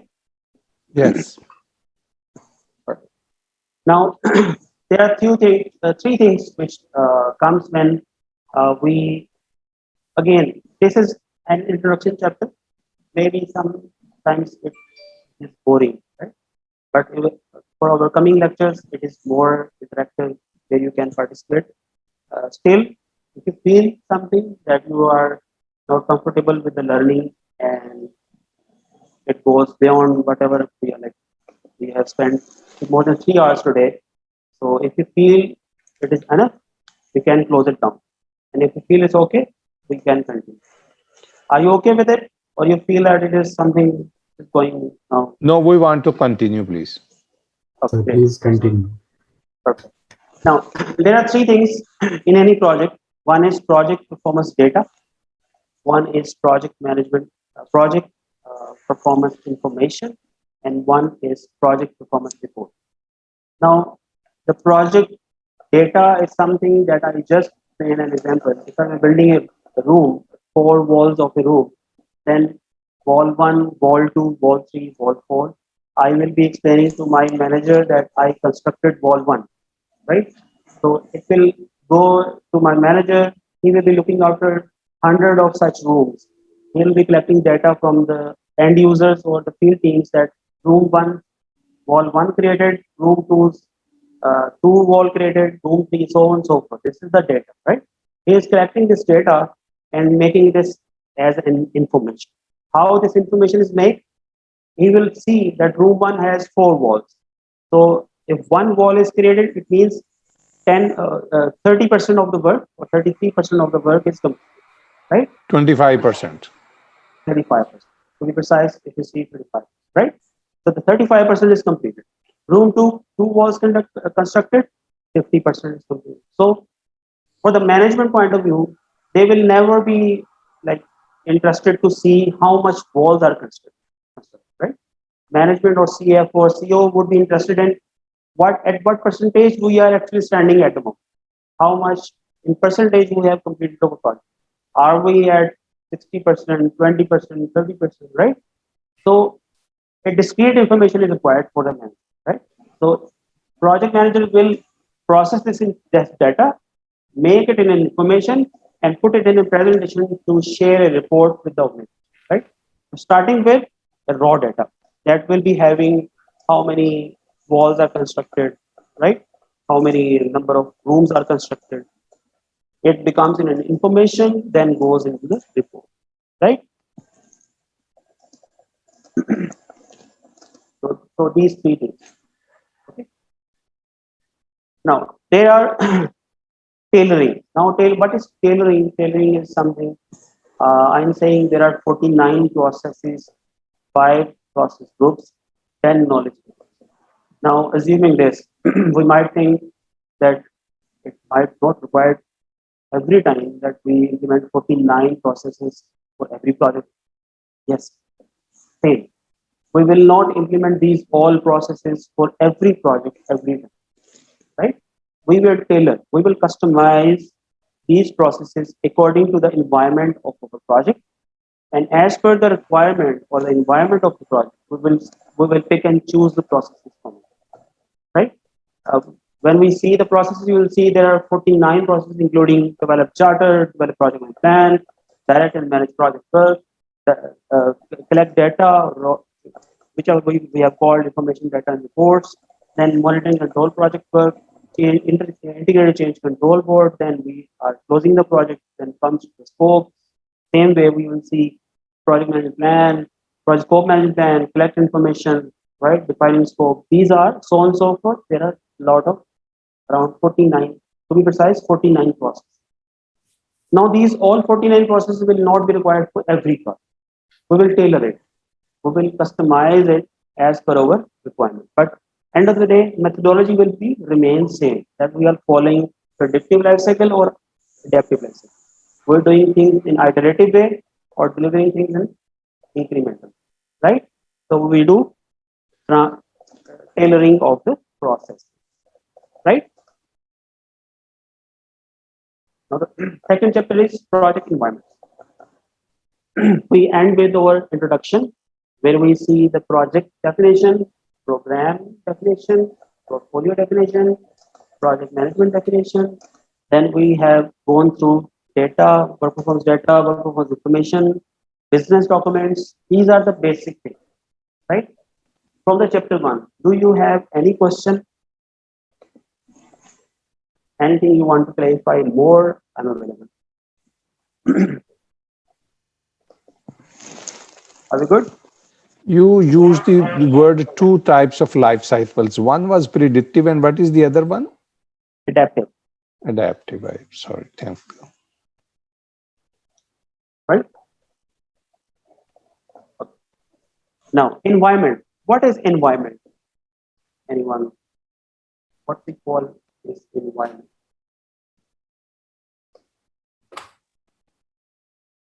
Anyone? In general, it's a combination of atmosphere, surrounding places, and stuff around us. It's called environment. It can be a physical thing or psychological one. Exactly. Like if we are in an organization which is operating in Dubai, there will be people from various countries, right? There are nationals from India, from Pakistan, from US, Australia. The environment of that organization, and it compares to an organization in Pakistan where we have a local residents of Pakistan, there will be a huge difference, right? In that environment, you need to clarify, you need to explain about the ethical approach towards dealing with stakeholders or colleagues. And in Pakistan, there's a different approach, right? Here you might not be required to share any ethics because everyone understood this. Even HR declares or shares information what ethics are. But for that particular organization which is operating in Dubai, you have to declare. Like you have to declare for the racism, you have to declare on gender based any biasness to not follow that, right? This is basically what it is. This is internal environment of the organization, right? Now there is one external environment. External environment is basically um, influenced by the regulatory, influenced by the external political environment, the financial environment. Actually, if you are doing business, then you might have to lend loan from the organization outside your organization. Like if you are getting loan from the bank, that bank will influence its environment on you, right? So there are two environments. One is internal environment, one is external. These both comes under enterprise environmental factors for any organization. Okay? Internal environment and external environment. These both collectively clubbed in enterprise environmental factors. Then there comes organizational process assets. Now, organization process assets are your archive, like of previous documents, previous projects documents, your any tangible document like your human resource application form, your human resource termination form, hiring form, right? Your work performance data, your check sheets, your anything that is basically helping out to collect data, right? That comes under organizational processes or any process written in the shape of hard copy provided by the organization comes under organization process. Now, these two things will be part of many processes where you see as an input that where it is helping out to develop a certain process, right? If we talk about project charter, what we discussed earlier, then project charter it has like the elements contains into it are business case, which is being done before the project, where we have discussed the justification of the project, then agreements, any agreement with stakeholder, with procurement, with any vendor, with outsource company, with any machinery arranging company, right? We do agreement at the start, right? Then there are two things. One is enterprise environmental factor, other is organizing process. These two things here will act as per the context of the requirement. Here we are developing charter. So enterprise environmental factor will help us to identify the inflation rate, help us to identify the internal culture of the organization, the norms of the organization, the customs of the organization. It will help to elaborate the employees what environment needs they follow for the project, right?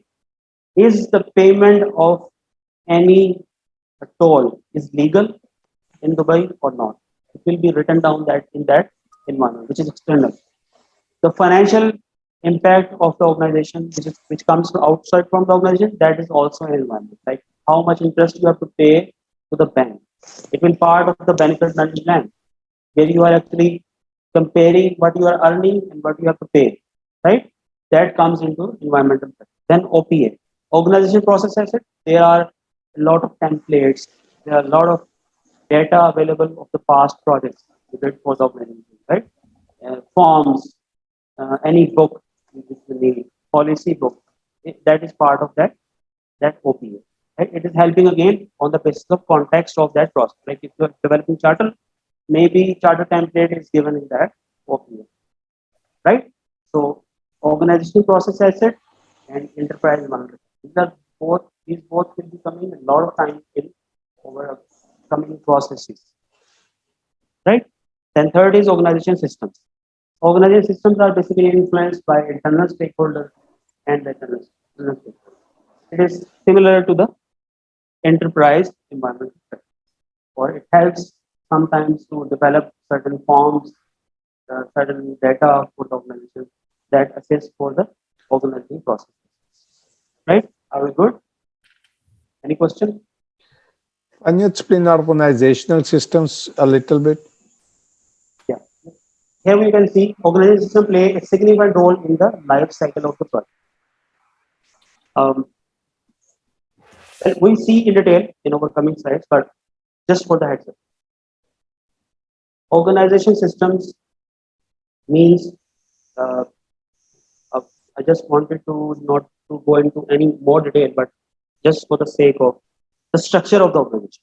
Like you have a narrow structure of the organization or wider. It means there's only one manager and all are reporting to that manager, or there's a hierarchy of organogram where like, multiple employees are like they are subordinate to one and then club to second and third, like MD downwards. They are managers of manager admin, right?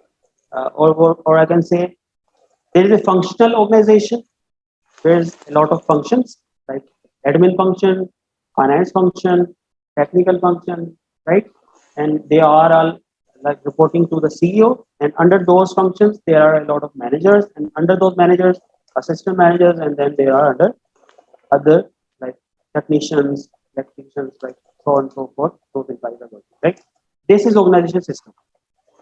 This will enable the project manager to coordinate with the stakeholders according to their role so they can make project successful.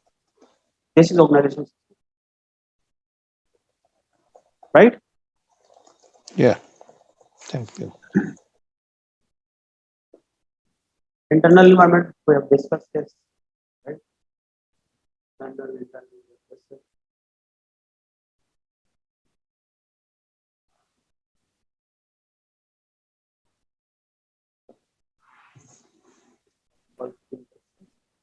Now, this is what I was explaining earlier, right? The functional organization and other one wider or narrow organization, right?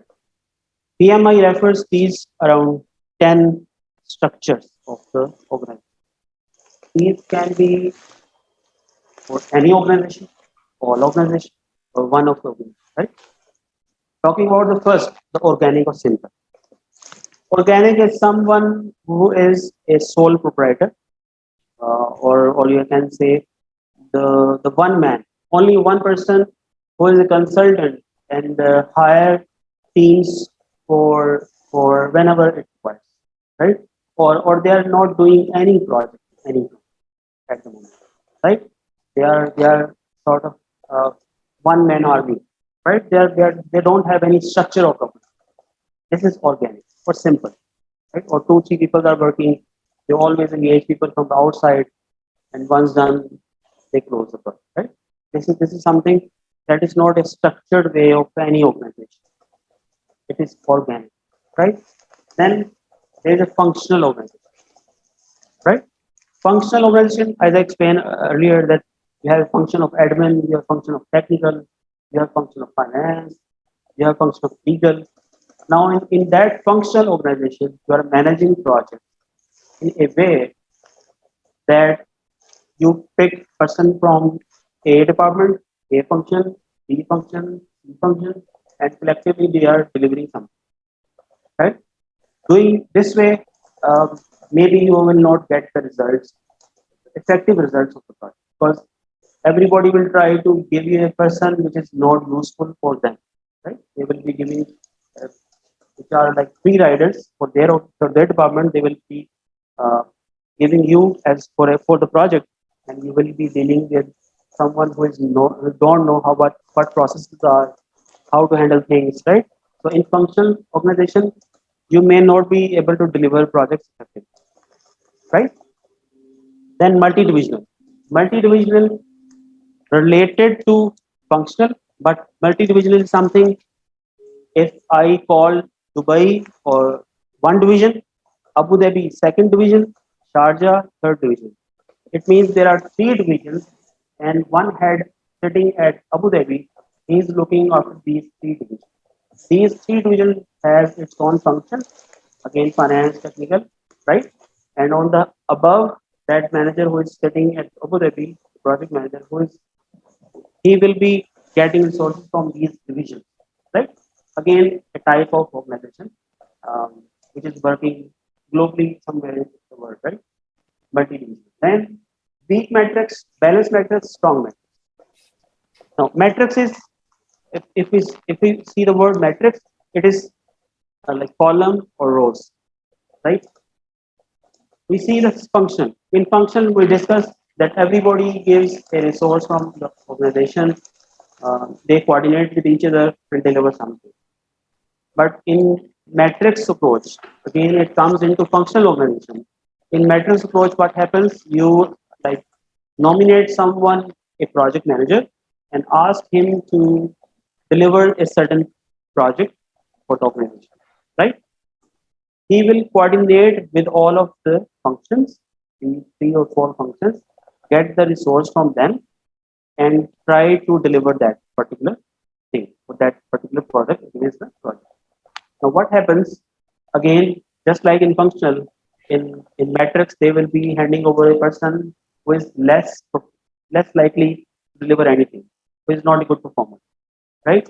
You will you will not be able to control him or her who is awarded to you for that particular project because his annual review will be done by the functional manager.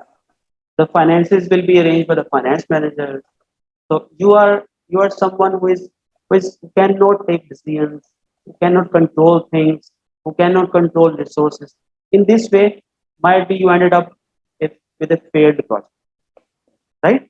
So this weak matrix is not good for the project. It means you are least authorized, you are least funded, you cannot take decisions, you don't have authority, but you just act as like a coordinator, project coordinator, who is just coordinating with people around the organization and getting things done.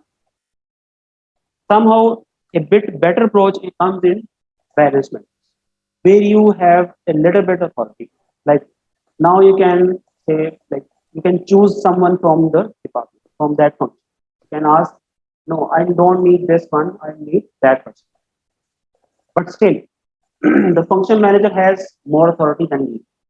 You cannot decide for the finances, you cannot review the performance of that individual, right? But bit authority is given to you that you can choose person from the that function, right?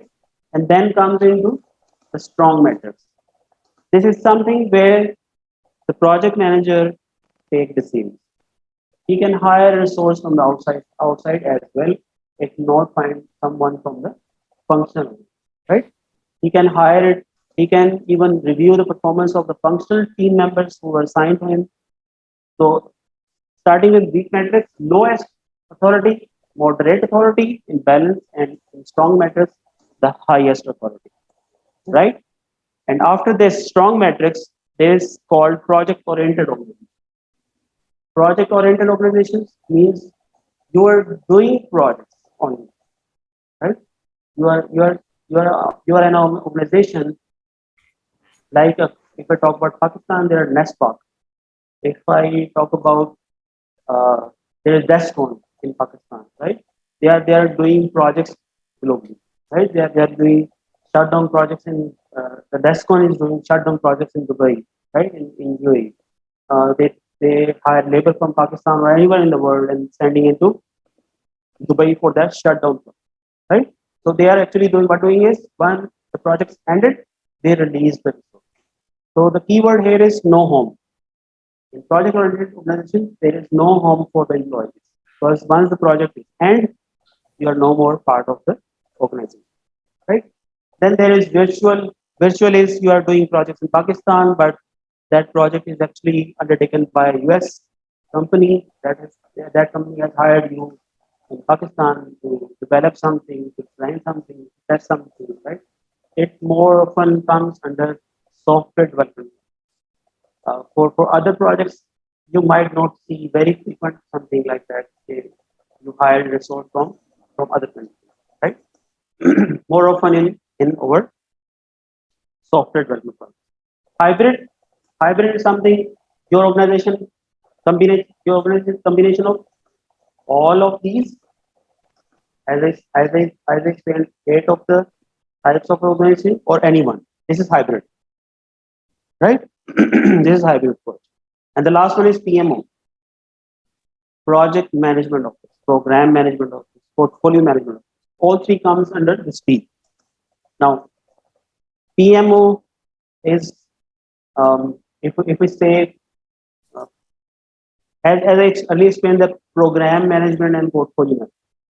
The upper management don't want to engage into the nitty gritties of every project. They wanted to see the holistic way of the organization's performance in the context of projects. So they wanted to know what is happening, how much we have achieved, how much is pending, number of projects. So this PMO is basically the highest level of the organization where you do projects, right? This is you can say the maturity level of projectized organization or the organization where you do projects, right? Any project. Need of the project can be in technological advancement, need of the project can be legal requirement, right? Everything being handled by these PMO, right? PMO has we'll see these three stages of PMO. We'll see in our coming slides. Just for the heads up, the PMO has starting with supporting level. Supporting level is where you are just acting as reviewer or you can say observing things. PMO department is established. You're observing, you're providing templates to the other project managers. You are taking other project managers to see things in a way that organization needs, what they are actually required from that particular uh, employee, right, or the project manager. And on the other hand, the second level is controlling PMO. In controlling PMO, you are actually seeing things, whatever you have provided as a template to the organization, to the project manager. You will see its effective implementation. Is it implemented as per the requirement of the organization or not? Right. So here you also conduct trainings for the project manager. And the last level, the highest level of the PMO is directive. Right. In directive, sorry, if you have question, please. If you have question.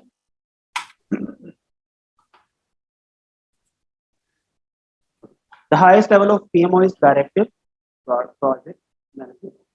Directive, you said? Sorry, please.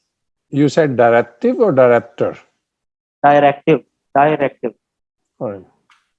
right? Directive project management office where you as a project manager handling things, right? You are actually, as we see the business case, you are preparing business case. You are allocating project managers. Project manager is part of your department, like project manager is part of PMO. They are giving directions to the employees of the organization to do this or do this, right? Here you have a 100% control of in the context of project, right? So these are three stages of PMO, right? So this is the structure of the organization.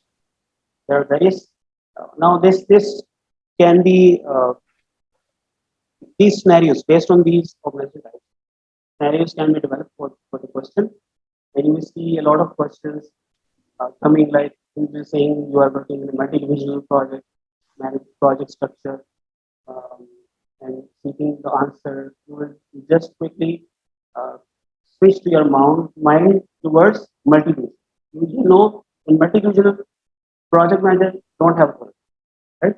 He's or there is no problem. Right? Only CEO is looking after it.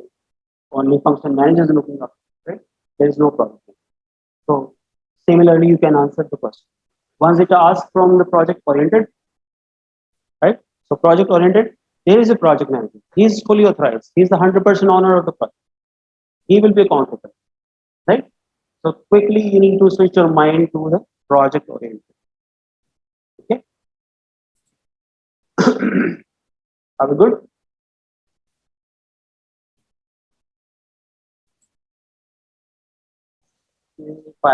Project management office. The directive, the highest level. Project manager is part of PMO, right? Manager to control all projects. Control is controlling PMO. The lowest level is supporting. All right. Now the third chapter is our role of project manager. So far we have covered two chapters. Is there any question you have? Are we good? Yes. Perfect. Okay. Role of project manager. Now, considering the project we are doing in UAE or US, right? In US, we see things like it's a mature organization where frequent projects are coming. We're doing a lot of projects, and for that projects, our customers are very aggressive. They are asking for the continuous updates. They are asking for deliverables. They are seeking assistance for the quality standards they wanted in their product. They are pushing you hard to deliver things on time, right? For those organizations or any organization globally, where we have a mature projectized environment, for those, your role would be like you are someone who's whenever you're pushed by the customer, you push hard like your team to deliver, right? But what we will understand from the role of project manager is project manager should be someone. There are two, three key points. Is some project is someone who is an effective listener. Project manager is someone who is a better At communicator. NASA, we get to see a lot of things that rewrite the history books. Sorry, if there is a question, please. Repeat. I can't hear you. Is No, there a that question? was somebody was listening to something else. Okay. Okay. Right. All right. We were at like project manager is better communicator. He should be a leader. What kind of leader we'll see? There are a lot of leadership practices we will see in our slides. He should be a good manager. Project manager should play a role to identify things in a way in order to deliver the product aligned to the requirement of customer, right? So we can see managing things, lead people, manage the project, lead people to. This is the role of project manager. Get things done. Working in a system and train. Active listener. The C restates what the sender has said to clarify and confirm. Right? There is a pet question comes every time in the exam, that is um, how much or how percentage of the project manager do communication. The answer is 90%, right? 90% of the time of project manager do communication, right? So remember, he should to be a great listener, great communicator. He should lead people, manage things, lead people, right?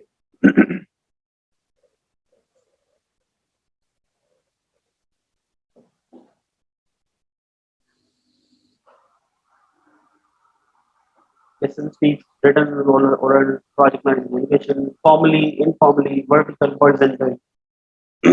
Formal communication means through email, through meetings, through conference calls, uh, which actually ends up with the formal minutes of meeting. That is formal communication. Informal is you are conducting a session like on the seat of someone, goes to someone and asks him him or her if she is doing good. Is there any requirement for the work he or she's been signed, right? So this is informal. Formal is something that is end up with minutes, formal minutes of meeting, right? Then vertical communication, you do communication with your team, right? Your subordinates, which are channelized from one point to other. You are communicating with your system project manager do communication with the lower level, right? So this way you are doing vertical communication. Then horizontal communication, you do communicate with your peer project managers. In any particular organization, there are a lot of projects being carried out, so you can communicate something related to environment, related to any component of the project with your peer project manager to make your decisions more effective, right? So you can discuss with your peer project manager or director to director, right? And now project manager solves the problem. Okay. Now what actually modality is when he is solving the problem. When we go into the chapter of resource management, we will see there are a lot of techniques that how to handle the conflict. But just for the sake of understanding how to solve the problem is there are a lot of ways. One is you sit in front of the person who has conflict, right? Just put things on the table and ask him or her to explain on that, right? And vice versa can be happening. If someone has conflict with you, he or she can comes in and ask about whatever is the conflict that you need to resolve on time. Now, this is basically called is confrontation or face-to-face communication, right? If this happens, this is the more effective. The excellent way to resolve the conflict is you sit face to face with your customer, with your sponsor, with your stakeholder, anyone who has conflict with you, sit face to face with you or her to resolve things.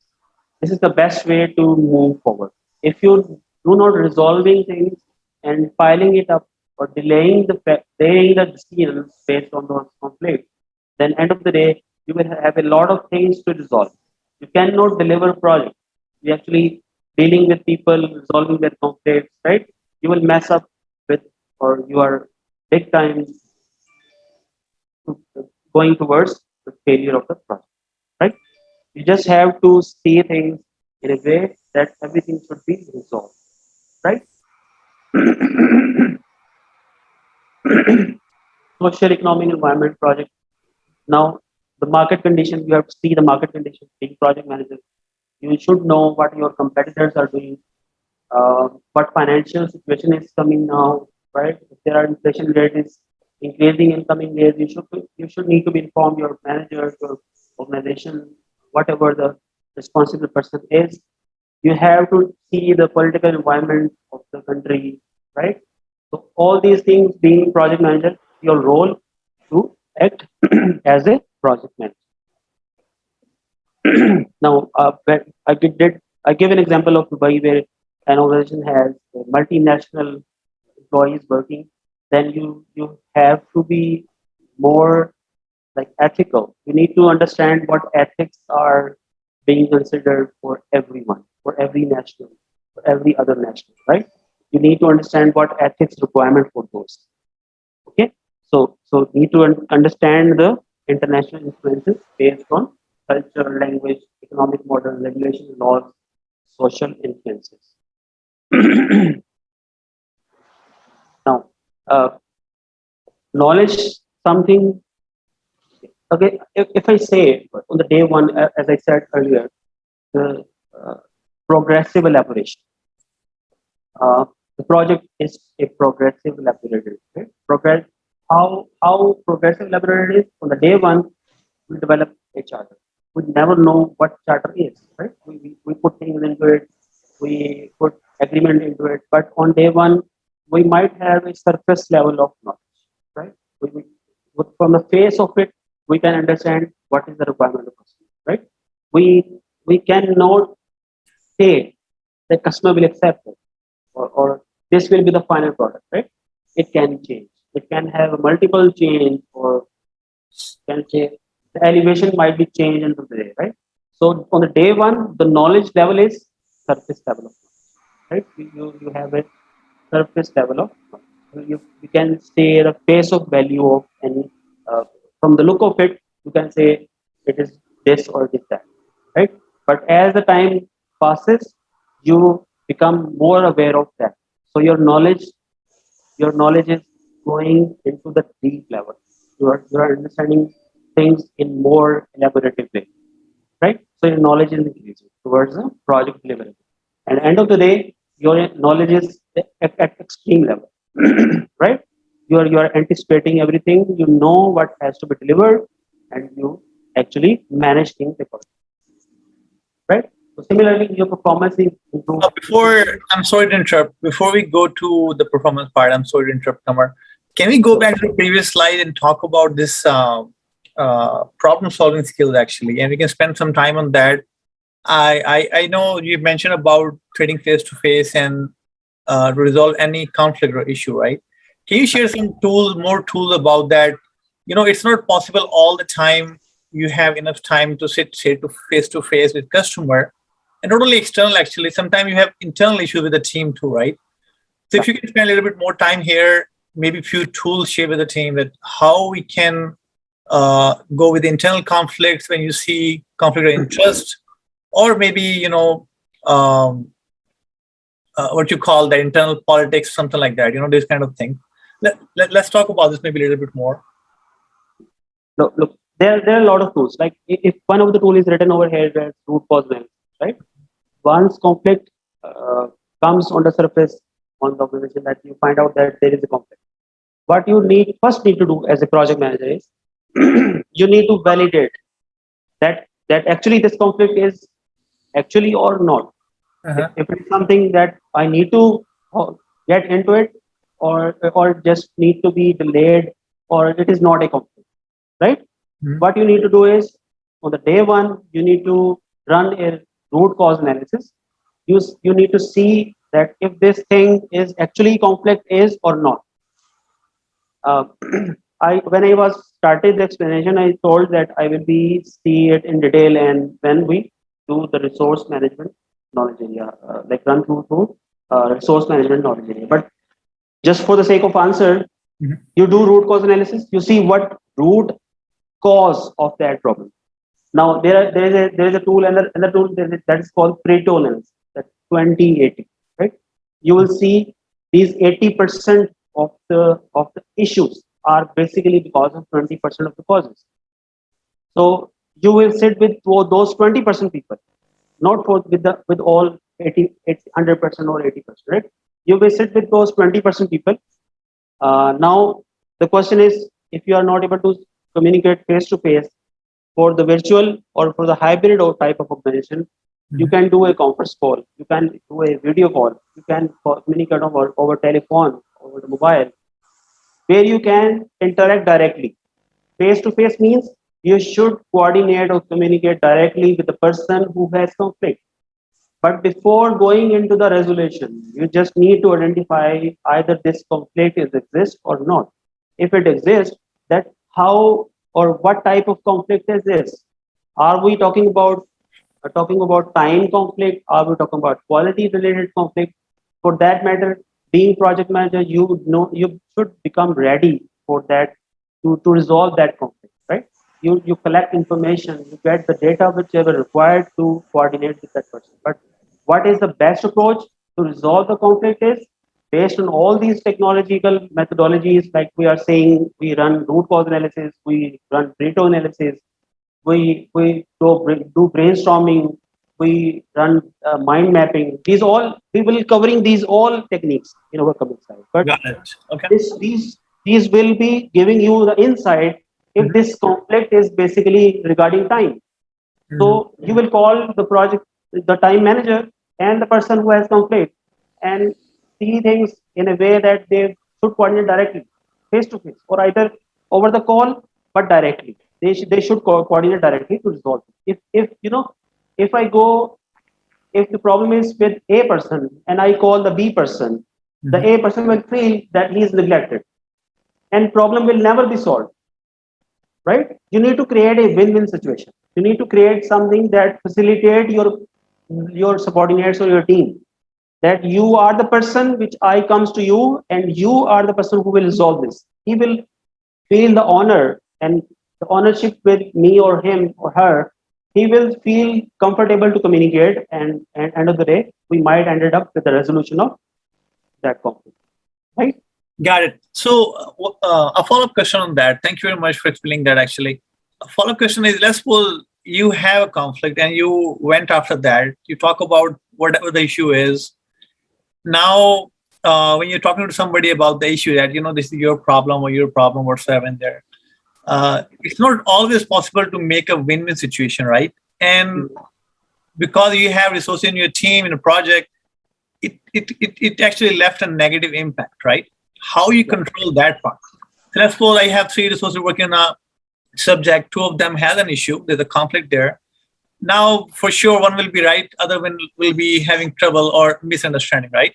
So how you keep that feeling out of the room, actually, that he or she doesn't feel that bad about it, that what person X actually wins over me on this argument. You know what I mean?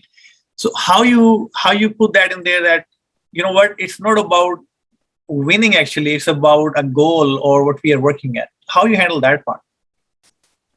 Okay, for that, what you need to do is you need to have a benchmark. Uh, I would rather say I explained only one approach, that is face to face or confrontation. Right? There are like 3 or 4 other approaches. One of that is compromising. One of that is deferred approach. Right? These are conflict management approaches. We will see in our resource management chapter. But as of now, what you do is you sit with the person. If situation happens that no one is winning, right? You cannot, you can unable to create a win-win situation for everybody, or the two person who are actually involved that conflict. Now what you do is you put things in front of both, that this is our benchmark. Now see things aligned with that benchmark. Like this is, if I say this is a time related influence, and someone is saying it will take 5 days, and other says no, it will take 10 days. Now, they each have to look after, or refer to the customer requirement. Customer needed it in 6 days or 5 days, right? So I would rather say someone who is saying 5 days, I hope and influence both of them to agree on one point, right? Because we have to deliver to customer. Now the point is not to win-win, but point is what we are here actually. We are here to deliver something, and that needs to be delivered within 5 days. Now decide this, how we can act on, what can be compromised, how can we escalate, as are we needed resources, are we need anything else to implement this time schedule for the five to complete it 5 days? Yes, if there should be any solution, there should be something that they needed some resources. They would not need some human resource for that, or any particular machinery to improve the efficiency of the product delivery, right? In that case, maybe the 10 days of the person who is saying 10 days, he might have to compromise things, and he might lose overall, right? And one is winning who is saying like 5 days, right? So being project manager, I need to play a role here, that I have to give them the overall picture, that actually what I need, what my customer needs. On that basis, you can see things, you can discuss, and end of the day, I need to deliver it within 5 days. If 10 days, the person who is saying 10 days, he might need few more resources. He might need someone from the other department. So being project manager, I will engage the person or resources from the other department and helping him or her out, right? He or she can agree on something that is 5 days. That's why I'm saying you need to coordinate directly. Got In it. that, you might not be able to win-win. You create a win-win system. But whatever you do is, end of the day, you decide something, you solve it. Unless, I would say, someone is saying 10 days, someone is saying 5 days. Being project manager, I would say, oh, come on, leave it. We will see whenever the day comes. With this approach, while I'm deferring, with this approach, on the 6th day, I'll be like, I'm facing the customer on the 6th day, not the team member. I will be facing the customer, right? In project manager. So I don't need to have defer everything. I have to see things to resolve them by putting persons front to front, or influencing them to see things in a way that what customer is required, right? Or arranging resources as per the requirement. Being project, my role is to resolve conflict, help them arrange resources, because end of the day, I am the accountable. Being project manager, I am the accountable, because I have signed an agreement with the customer that I will deliver within 4 days. Now, the point is, the other person doesn't agree that it will be done within 5 days. So, and I realized, okay, when he justifies the detail, and I, being project manager, get agree on that, okay, it will require 10 days. Now, this is a major change, right? Now I have to go to the sponsor or anyone who is authorized on top of me, right? Because for the team, I am the authorized person. They comes to me, right? They share the information that it will take 10 days. Now conflict rise. Now agreement is, yes, 10 days will be required, no 5 days, right? So I will communicate the team. Okay, prepare a change request, right? Consider, analyze it on the basis of three things: time, cost, scope. See if quality is damaging or not. Whatever we are compromising, if we don't implement this change, are we meeting the timelines or not? Right? We will analyze from every aspect, and then that information, that analysis will be part of the change request. I will putting it to the change control board, right? That change control board will be comprising of people from, maybe from a customer part of that, sponsor, my CEO, my CTO, or the director of the company, right? If it is related to finance, then finance manager will be there. If it's casual, there will be a time manager will be there. I would be there being project manager, and then they will settle. If this change, whatever impact it has, are they agree on it? On it? If they agree, then they consult with customer. Okay, if customer agree, then it will be coming back to the project. Right. Everyone will be informed. Okay, now from now on, it will take 10 days, right? But what we do is for the conflict management, we actually resolve it. We will not defer it. We will not delay it. We need to resolve it in any case. Got it. So two quick question on that. I know you said you're gonna cover it in detail in the coming chapter. Actually, one is the second part of the question was how you neutralize the negativity in the team in such cases. Let's suppose the incident happens. You know it's a bad test, right? So how you handle that part? How you neutralize that with your team? Look, here I would say, like in previous slide, I write that manage things, lead people, right? Now someone is feeling guilty, like he or she says, I would say 10 days, my project manager didn't agree, I'm furious. I would like to leave the job. Like I don't want to hear, don't want to be part of the company because my requirement was legitimate, so on and so forth, right? Yeah. He will be someone who is demotivated at the peak. Mm-hmm. So my responsibility is, again, I would say I should have a benchmark. As I explain the process of change control, if that happens, everyone will feel good because everyone have stake in the project. If the project delivered as per the requirement of customer, if it is even if it is changed, but it is again updated requirement of the customer, if it is accepted, then everyone get benefited, right? If my team is deliver something as per customer requirement, the benefit comes back and that will be distributed with everyone, right? So being project manager, I have to play a role to engage someone who go into the negative side, who go into the negative point, right? I would need to engage him or her. So he or she should feel that if this point in time he doesn't be listened, but again, this listening should be based on some benchmark. I would need to explain him or her that whatever has been done or decision been taken is based on the requirement of customer. That is my role. I have to explain everything to the team because they are someone who are delivering on behalf of me. If I am not engaging them, then they will be demotivated, right? They will like leaving the organization, right? Here I would say we will have few uh, leadership techniques coming in. We'll see that. Okay, perfect.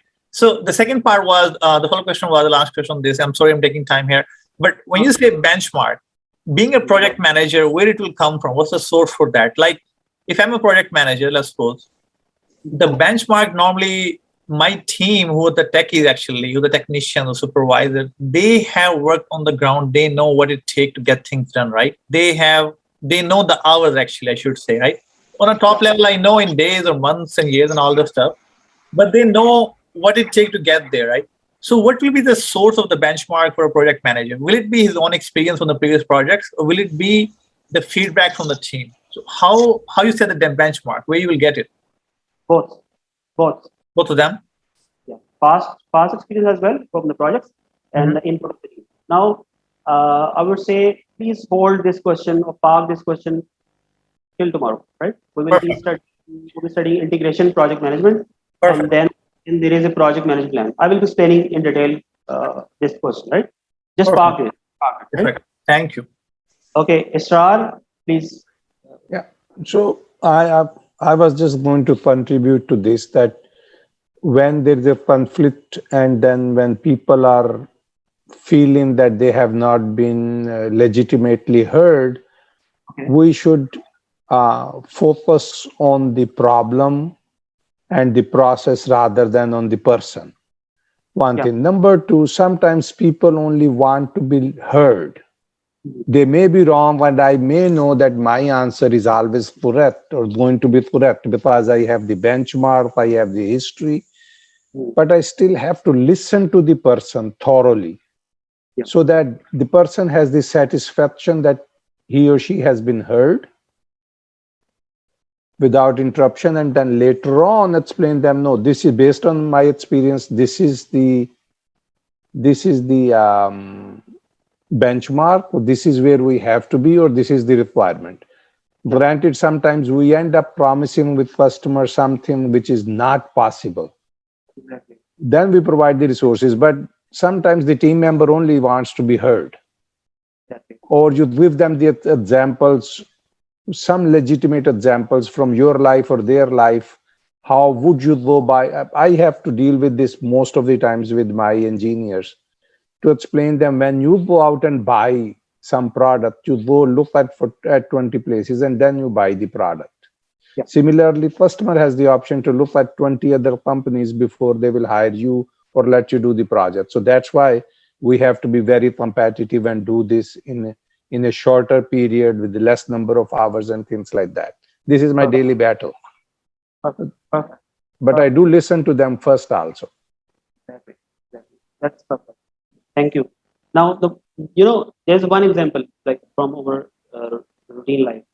Uh, if you are sick, right, and you go to a doctor, the doctor is someone who specializes. Like if I'm feeling like I'm having high fever, and I go to a doctor, he just haphazardly prescribing me a medicine and saying me go, right. I will never be like feel good. I will say this doctor is not good. He's not someone who is listening to his patient, his or her patient, right? So, if doctor listen to you for 5 minutes, your half disease will be gone. This is something that you need to be a patient listener. If you listen, there are chances someone is saying something, that saying includes the solution, because everyone when comes to you, he or she will giving you the question or feasibility or the context in detail, and you can identify. If you listen carefully and patiently, you might be able ended up with a solution from his or her context. And on top of that, that person will feel very comfortable. If you listen carefully and whole picture of the story, then he or she will feel that okay, that's the person, that is the great person who at least listen to me, whatever end result is. But he or she has listened me carefully and answered me whatever I required, right? So being project manager, you should be activist, right? Activist.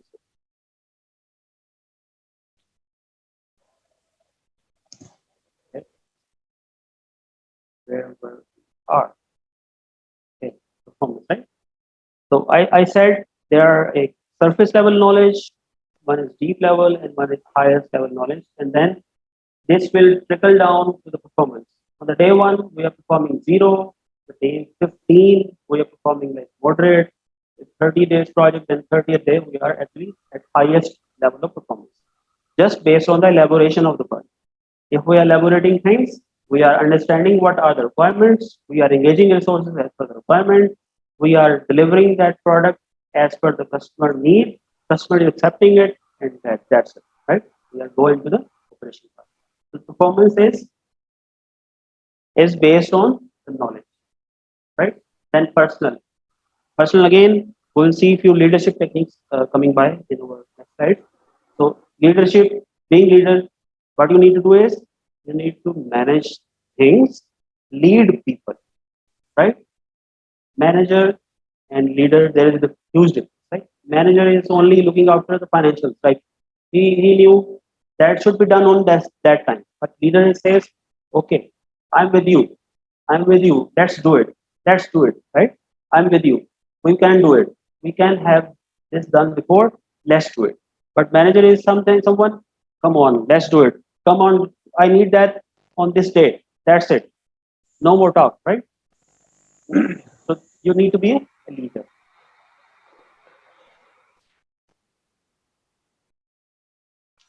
Okay. Now, being project manager, you have to be have a technically strong. Okay. Now there is a trick. Uh, I say technically strong. Now, if question comes in the exam that there is a construction project uh, undertaken to develop a 3-story or 5-story building, you have a list of project managers. Which one you would hire?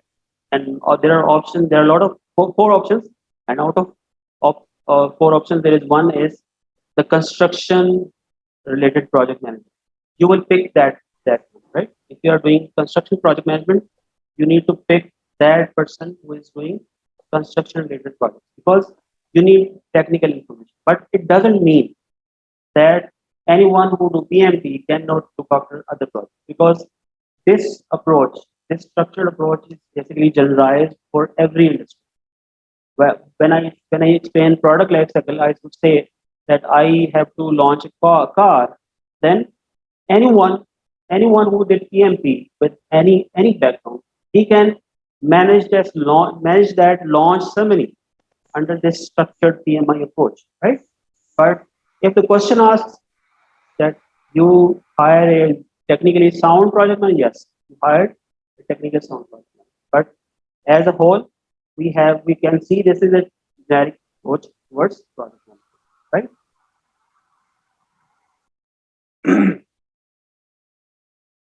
Critical project structures, industry, being project manager, you need to be very competent to understand the product and technical knowledge of IT. Right. We have covered this.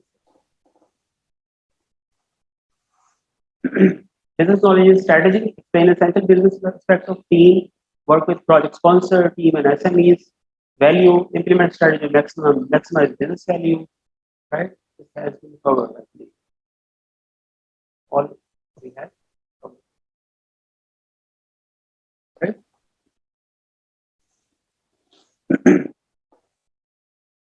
Okay. Now, leadership skills. What are leadership skills? Having a vision. Okay, what is like if I could say what is vision? What would say what is a vision? Anyone? Something that you can imagine and see where you are going. It's not done before, and you see you can see something in future that what you want to achieve. You through a put process. you put a standard and try to meet it. No, I think it's a mental picture of where you want to be. All three are correct because being project manager, it is not a you can say it is not an unlimited task, unlimited duration task, right? It will have an end date.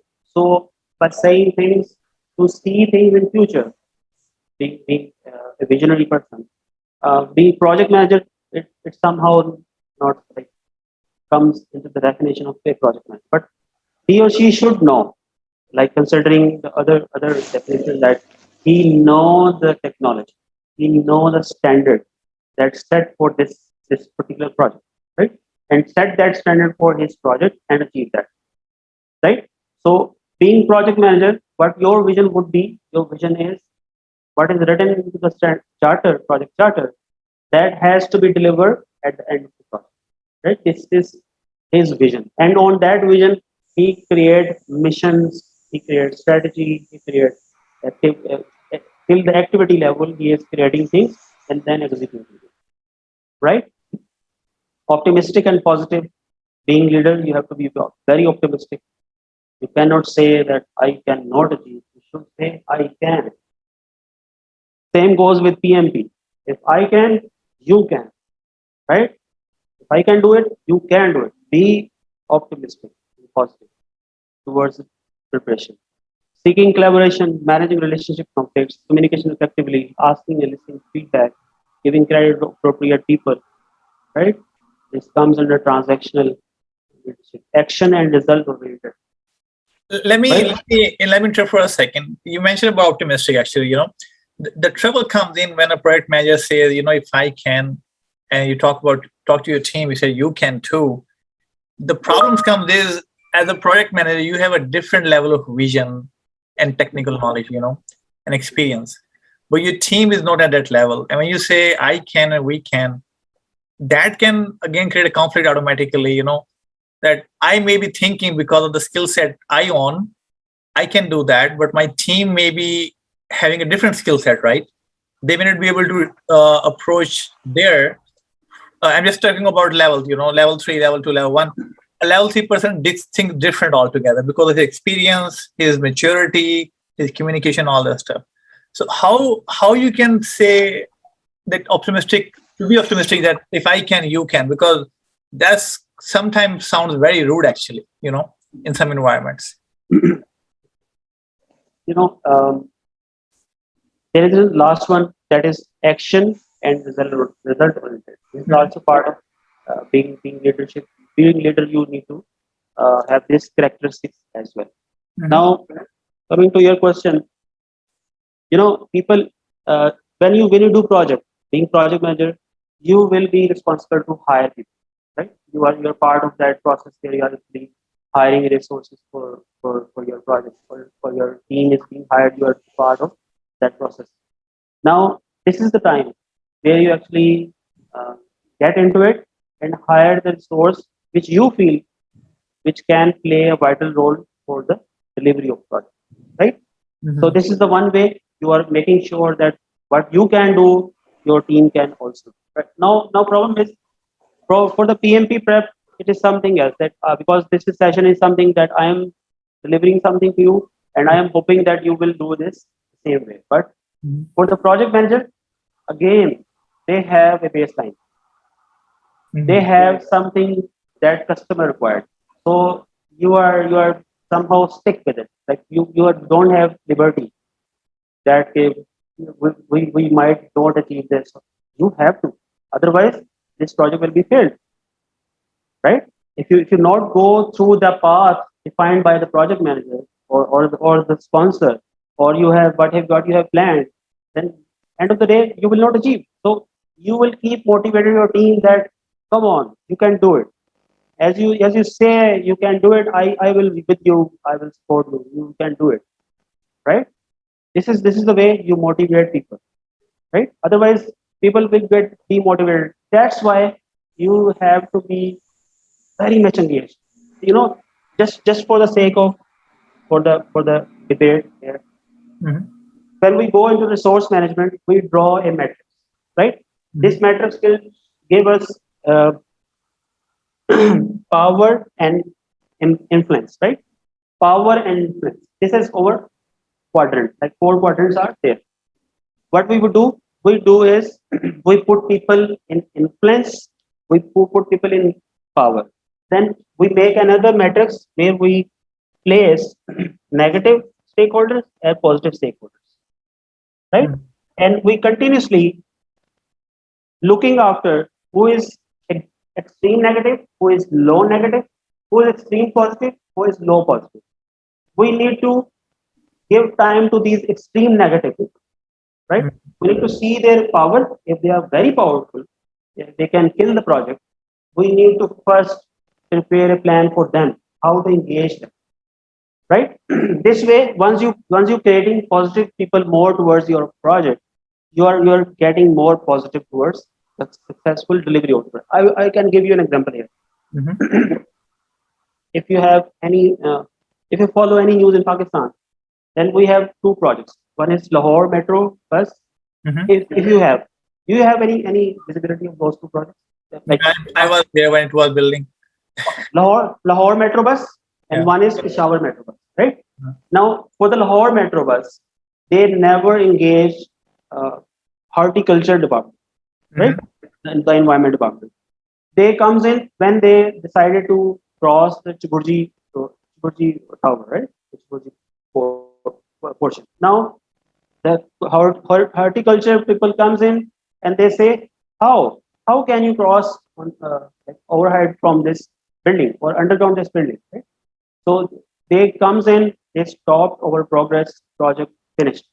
That if we see it in the context of PMI, it is a failed project because it never meets the timeline, it never meets the cost, it never meets the scope.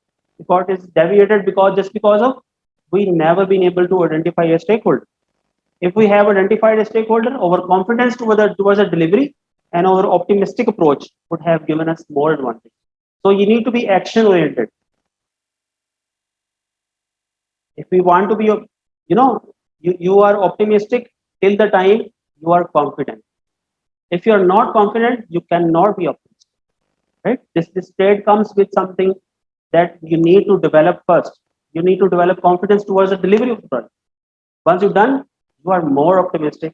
Why you are preparing? You know why you are preparing this exam, right? Because you actually bit shaky about what is this? What is PMP? That's where comes in.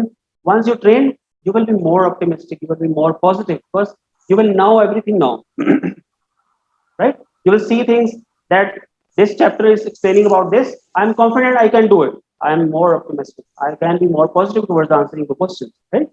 So what you need to do is you develop a confidence based on if I see the project, one of them is stakeholder integration, right? You engage them, you play a role to meet them, see the differences, see the complexity of their related things, right? See how you can help them to undergo with their problems and resolve them, right? All right. Star, please. Yeah. So the Fazan's question was more towards when you have a task for that is for level 3 person can do it very efficiently, very quickly, and far better than level 1 person. And how can I emphasize the person on level 1 person? No, you can do it. So my suggestion is to water down the expectation from level 1 person. We provide them the guidance, and we, instead of saying yes you can do, we should say that you can do it, but we give them lot more time, lot more guidance, lot more resources, so that they can do it once, twice, or thrice. Then they will come to that level where yes they can do it. But that's why we have different levels. The level 3 person is a lot more qualified, lot more experience, and can do it far much better job. Versus level 1 person, our compensation is different for level 1 and level 3. Yeah. Because they can do it differently. So I think it is for level 1 person, instead of telling them no you can do it and do it in my time frame, no, we need to water down the requirement for that person, and then provide them the guidance so that they see they are learning, and yes, we are challenging them at the same time. Perfect. That's right. Exactly. Thank you. Okay. This will be the last slide for today, right? We'll continue from here. Leadership, being leadership, this is a chart shows you have to have skill of guide, lead people with results. Okay? Lead people to results. Then negotiate, motivate, resilience, communicate. You see, 90% of project management, 90% of the time you do communication, right? Then solve, think, critical thinking, interpersonal, approachable and friendly, right? If you are someone who is sitting in a closed room and you're not ready to interact anyone, then it is something that no one will be comfortable to communicate with you. You need to have a open door policy.